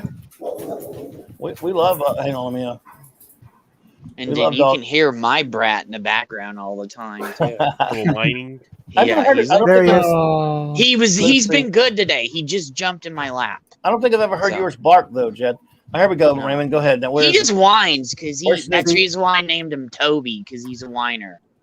Spider-Man. There he all is. the time. I can't see him. He's in the back. Yeah. Oh, I see. He's in the back. Yeah. Yeah, he's in the sun. Puppy. What kind of dog is Snoopy? He's an Amstaff. Oh, there he is. There he is. Oh, he's coming over. Can't hear us. Wait, Come here, buddy. He's like, he's just chilling in the back right now. Oh. Oh. See, I can't have a doggy, but I love him so much that I like to see. I love to see other people's doggies. Yeah, I want a dog. There he is. Look, Me too. he's awesome. Me too, man. He is awesome. Oh my goodness, love you, Snoopy, man. I just love dogs so much. Yeah, he's over there barking at the intruders in the backyard. Oh, nice. A dog's life, man. They're the luckiest creatures in the universe. Mm-hmm. They really are. Come here, buddy. You got squirrels back there? Squirrels, rabbits. Mark wants to kill squirrels. He literally hates squirrels. Well, I don't like them when they go into my Mustang and try to mess things up. And then the squirrel took out his internet that one day. So Mark does not like squirrels. That's the power of the neighborhood. Yeah. No, we got a whole wildlife preserve back there. We've even had a deer. Oh, duh. Come on over. Well, around here, my garden's similar. Sorry, Clobby, to cut you. No, go ahead. My garden's similar. Like we've had foxes, hedgehogs. We've got 2 really tall trees, so we get birds all the time. And we've got a cat that comes around, and he's gorgeous. Nice. Nice. Well, it's not unusual down here to get alligators in your backyard. I'm not even kidding. No, it's true. Where my mom and dad used to live a number of years ago, it's in a place called Laplace. They would get alligators in the backyard all the time, and in the driveway even. Look at that puppy. Right, I'll stick with the squirrels then. Alligators or squirrels? Let's stick with the squirrels. Come here, buddy. There you go. Okay, anybody got anything else? Because if not, we're going to start saying our goodbyes, friends, and doing our show notes and stuff. What we got? Anybody? Not really, no. No, I showed you my marshmallows, so we're good. Yes. Speaking of that, before we get out of here, everyone, of course, I don't have the thing listed up yet. I don't have a picture of it yet, but Saturday night, the wonderful, magnificent Commander Raquel Briggs and I will be reviewing ending up our reviews of the Star Trek movies, Star Trek 5 and 6. And then after that, the week after, we'll be moving on to Star Trek: The Next Generation. And then you'll show Generations in order, I guess, when it's. We'll do the movies after we get to it. Yeah, we'll do what we'll do is we'll do the series of TNG, and then we'll do the movies of TNG, and then we'll move on to DS9, Boy. Are you doing them in order of release date rather than chronological order of timeline in the universe? Well, kind of. You mean like the movies, or you mean No, I'm not about like all of Star Trek. Like the way you're reviewing it, is it like you're doing it in terms of release date when they came out, or in terms of chronological order in the universe? Sort of when they released it when they came out, except obviously by the time 5 and 6 came out, TNG started. But we're just going to go ahead and get rid of the original, get done with the original cast films. Right. Then do all of TNG, then do their films, and then we'll backtrack to DS9 and do Voyager, then Enterprise. Hmm. Yeah, because Generations was 94. Yeah, it was after the series ended. What the hell you got there, Iron Caster? That looks cool. Whatever it is. Oh yeah, that's Unicron. Unicron, yeah. Yeah, I thought I'd add some of the elements in and. Unicron. Yeah, so one of the things, so I want to put together some sort of like looping image, some sort of looping video for the background where, maybe every 20 minutes or so something might just kind of pass by in space. Well, out of nowhere, it's like, is that a Death Star? You're just like back to 15 minutes later, it's like, there goes a TIE fighter. There goes unpaid intern 1. I like it. So Iron Caster, since we got you up there, buddy, tell us what's going on. Plug your channel and fly things around in the background because we like that. Thank you. I'm Iron Caster. One of the big changes that came this week is I'm now part of the Pop Culture Archivist. They were kind enough to invite me on, and I'm now part of the crew. You guys didn't tell me you already fired him? Oops. I may have promised them some rides on the cool ships. Yeah. You bribed him, huh? Yeah. So what you got going on, buddy? Other than that, man, you got anything shows coming up? Man, I know you do your Gundam show, right? Yeah, this week I was sick, so I wound up skipping it. Oh, right. It sucked, but I need to do a little makeup stream or something, or we'll be back on for Tuesday with either Monday or Tuesday with that, and then that's basically all I really had coming up. Is my next project is me just putting together this whole slideshow in the background just to kind of add something cool. Well, I like it, man. Good stuff. Thank and this, you. of course, is the link to our buddy Ironcaster's channel. Everyone, please, if you have not, go over there and subscribe to his channel and support his great channel. He is a good friend of the show and a good member of the Global Geek Gang, and we appreciate him. So great to see you, buddy. Everyone be patient. My StreamYard is going slow on me, everyone. Our buddy Raymond, dude. What is going on with you, man? I know you've got the book. How's that doing? And what else you got planned? Kind of tapering off right now. Kind of holding off. I got a signing event in July. Prepping for that. Nice. I'm probably going to have one in October as well. So starting to build up things for that.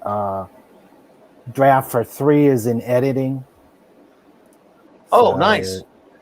Wow, moving along there, huh? Nice. Yeah. And lots of stuff in Zazzle.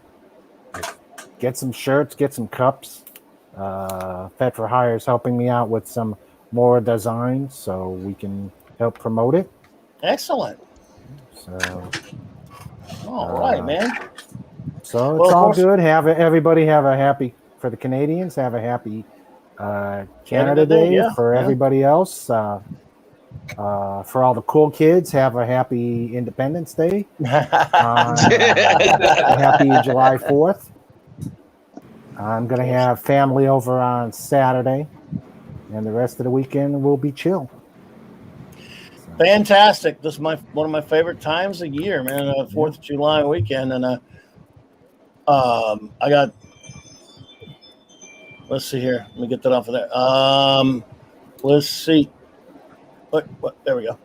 There's the link in there, of course, everyone. My StreamYard is going damn slow. Oh, it's been doing that for about a week or so, dude. But you know what, though? It really kind of almost always does this in the daytime. When I do a night stream, it's not quite as because bad. Everybody on USA time is on StreamYards. Yes. So yeah, that's certainly what it is. Yeah, Mark, do you want to see, buddy? Hey, great to be on. Thanks for having me. I'm Hi, bro. making marshmallows on Saturday night, watching the great marshmallows. stream. So looking forward to that. And I think I can have a stream tonight. I've got some things I've been printing. I've been printing a lot of stuff, but some of them are surprises for people I can't mention. So I've been showing them. So I'll have maybe I'll do a stream tonight. And I got a buddy who's doing an independent comic book, so maybe I'll promote that. Said I was trying to get him on. Cool. But, yeah, it's been fun to have everyone on. And actually, Brett Coleman said, have you ever thought of making an Enterprise skin for a drone? There's actually an Enterprise drone that I didn't buy. You remember when they had the Millennium Falcon drone that was out? There was an Enterprise drone that they do sell, but that is a cool, cool idea. But add something else to the collection. But I'll try to find that, Brett, and post that in the links. But yeah, thanks for having me on. It's been a lot of fun, and catch you guys on the next stream. Oh, and I'm gonna probably stream some Fortnite because it could get a little bit better. Me and Mark have been playing Fortnite on stream, so I came in whenever we can get somebody else, Yeah, Fat Steve is in here, but I've come in second about 10 times now, so getting moderately better, not great. No, we had a great stream on my channel earlier this week. Yeah. That was fun. Yeah, that was a lot of fun. Yeah, playing with Ironcaster and Jed. So, but solo. I've still yet to come in first solo. And Clobby, when they have a thing Avatar, you have to come play Fortnite. You know they're gonna put one in. They're gonna do Fantastic Four. Oh, yeah, but will it look good though? Will it look good? Well, that's the question. They're gonna Fortnite it though. I'm telling you. Yeah, but it'll probably be cool. I think they've done some nice stuff. Most of the characters are pretty good. The She-Hulk and it looks better than the one in the comics. So yeah, it does. Yep. Because that's the one Mark uses all the time. He loves his She-Hulk character. Yeah. He's like, wait a second, I gotta mush out the green. Yeah. Yes, indeed. Ash, what you got going on, buddy? What haven't I got going on? Jeez. Oh, wow. So occasionally on Tuesday evenings or nights, I'm on Amanda Gillum Presents over on Twitch, doing a panel with her. That's every now and then. I'm not every week, but I'll try and be there if I can. On going through the week on Thursdays, I'm here on the Global Geek Gang with the wonderful guys on the panel. On Fridays, it started last week or the week before, I can't remember. But I'm on Explore the Multiverse channel playing Minecraft. So that's a lot of fun. On Saturdays, Pablo Geek Tropology and T-Shirt Historian on their channels. Sunday is Pop Culture Archivists with Jed and the Great Gang. And every now and then I'll be playing Fortnite on either Fat Stevens channel or Explore the Multiverse channel. And maybe a few gaming streams here and there on AGP on Twitch. Yeah, so a lot going on. A lot of stuff going on, a lot of irons in the fire. That's excellent, man. Yeah, and I'll be around the fandom here, there, and everywhere. Here, there, and everywhere, and we're glad to have you here, brother. So that is, of course, the great Ash, everyone, and now we have putting some links in the chat. Excuse me. Let me see. All right. Yeah, you put Nick's in, slow. right? Yeah, I put it in there. That's what I meant to. I'll mention him in a second. Come and listen to a story about a band named Phoenix Suns. Because they went to the finals for the first time in 28 years since 1993. Did they? Well, what happened? I don't follow basketball. They beat both LA teams to get into the NBA finals. Good. So yeah. Did they lose yet? Signs. Did they lose the finals yet? No, they last night they won the conference finals. So And now there's more than one final. Yeah, there is. Conference finals, not the championship, though, right? Yeah, not the champion. The NBA finals is like the big prize, like the Super Bowl. Right. So, yeah, you have to win your conference to get in. So yeah. There you go. It's the first time they won the conference since 1993. So you win the conference to get into the NBA tournament. No, you win the conference finals to get into the NBA finals. Oh, okay. It's the West and the East facing one another. Right. I'm in the West. I go for West teams. Screw the East teams. You know. And by the way, NBA playoffs go on forever. They're worse than the hockey playoffs because they do go on forever and everything. So what's going on, bro? The channels. Yeah, and I got a lot of things. Tonight I may be on with comics. Every now and I pop up every now on comics on Thursday night. I'm not on there. He means Comics Division for those that don't know. Comics Division, yeah. Sorry, I call them comics. I every once in a while on a Thursday night I pop up on comics and I go up in there with everybody that's on there with culture and comics and whoever else pops on there. And then tomorrow's Friday. Oh yeah, tomorrow's my busiest day of the week. So it's either and it's pop culture minefield. Father Christopher, I can make it because sometimes they overlap. And then after that, it's Nick's, and if sometimes I don't go to Nick's, sometimes I do. Sometimes I'm there for about an hour at Nick's, and then I go over the other one. And then we go to Foul Ball, where all the rowdiness and the toxic males are. And so on Saturday, it's with Pablo and T-shirt on. With Ash is there with me. We do a whole weekend of streams together now. So I love Ash to death. We do Pablo first, and then 70s is usually there with Pablo and us on Pablo's channel. And then we go over to T-shirts, and me and Ash and Pablo usually go over there.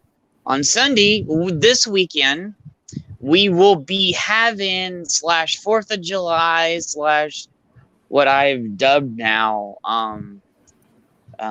public domain Sunday, sort of. So it's a mixture of stuff now. Last weekend, it was super popular. Everybody loved it because they got to see stuff. Some people seen it. Some people haven't. They're getting to see stuff that they haven't seen because I would go into the public domain and watch stuff like what's on Rift Tracks and everything else, or I'd go in public domain myself. Yeah, Raymond. Did you know the percentage of everything? The ratings went up when the Lakers and LeBron went out, and it went up about 100% in the ratings. Yeah. Good. I hate LeBron, dude. Oh, I hate him too. Yeah, I hate him. He's a piece of crap. Yeah, he's a piece of crap. So I like the Lakers, but LeBron's a piece of shit. So yes, he is. Well, I'm originally from Cleveland, so. Yeah, wow, you really have a reason to hate him. Oh no, he has a grind to get rid of LeBron. Oh, LeBron has the best book. LeBron has great book reviews, though. Yeah. But I feel bad. I feel bad for your Browns. Can't get past the first page. Oh, and did you hear that I screw it. I call them the Redskins still. The Washington Redskins got fined $10 million. For what? Why? Let me see. It's NFL organization announced it's fining the organization $10 million following the investigation in the Washington Redskins football team's workplace. Screw it. They're the Redskins. They are. Yes, they are. Saying it. But yeah, Sunday's going to be we're going to have a couple movies. They're going to be ones that are just going to be off the wall. Then we're going to have some 4th of July stuff, show some comic book covers for 4th of July comic covers. We're going to have Pablo. Ironcaster might do some stuff. Mark, if Mark's not there, he'll show some stuff. It's going to be like a huge, big 4th of July bash with movies and like shorts and other stuff. So basically, turn YouTube on and you'll see Jet on the weekend. Yeah. Yeah. Hey, wait, last night, Wake Down was like, hey, dude, you want to come? He's like, hey, we're going to do a stream. We did a stream for 4 hours, and Culture was on there, and a bunch of other people were on there. And Matt came on from Foul Ball, and then it got really wild at the end, because me and Matt, we are like brothers in like filth. So it got rowdy. So There you go, everyone. Yeah. So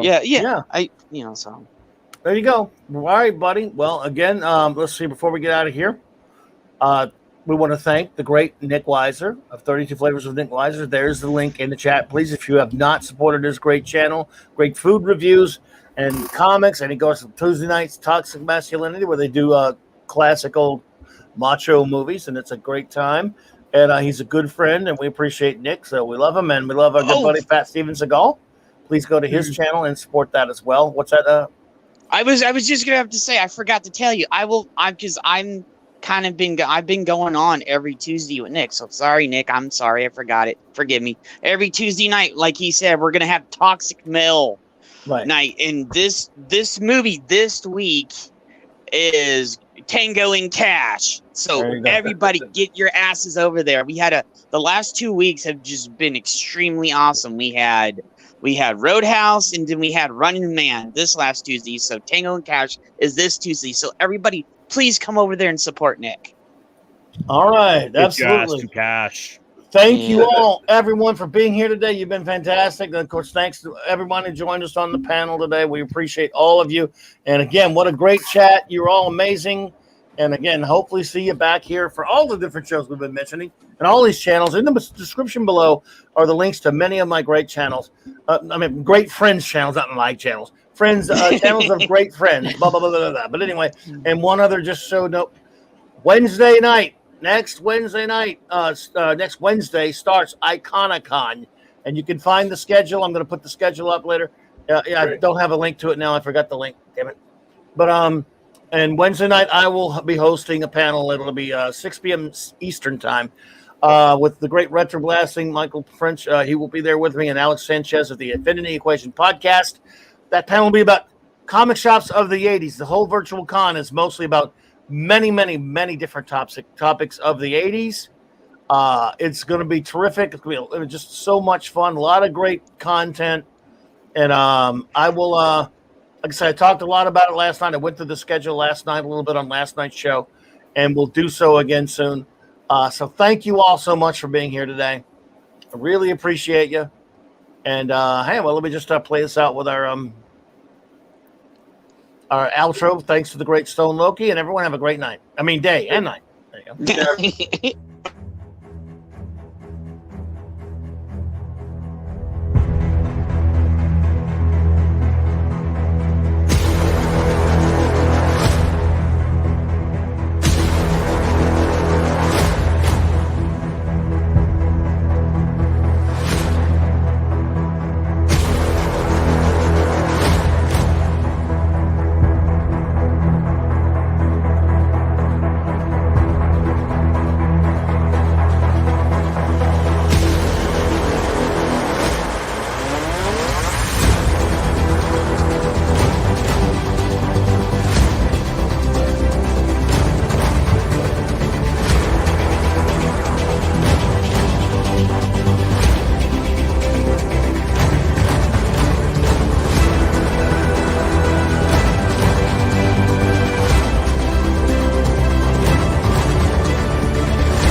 Let's go.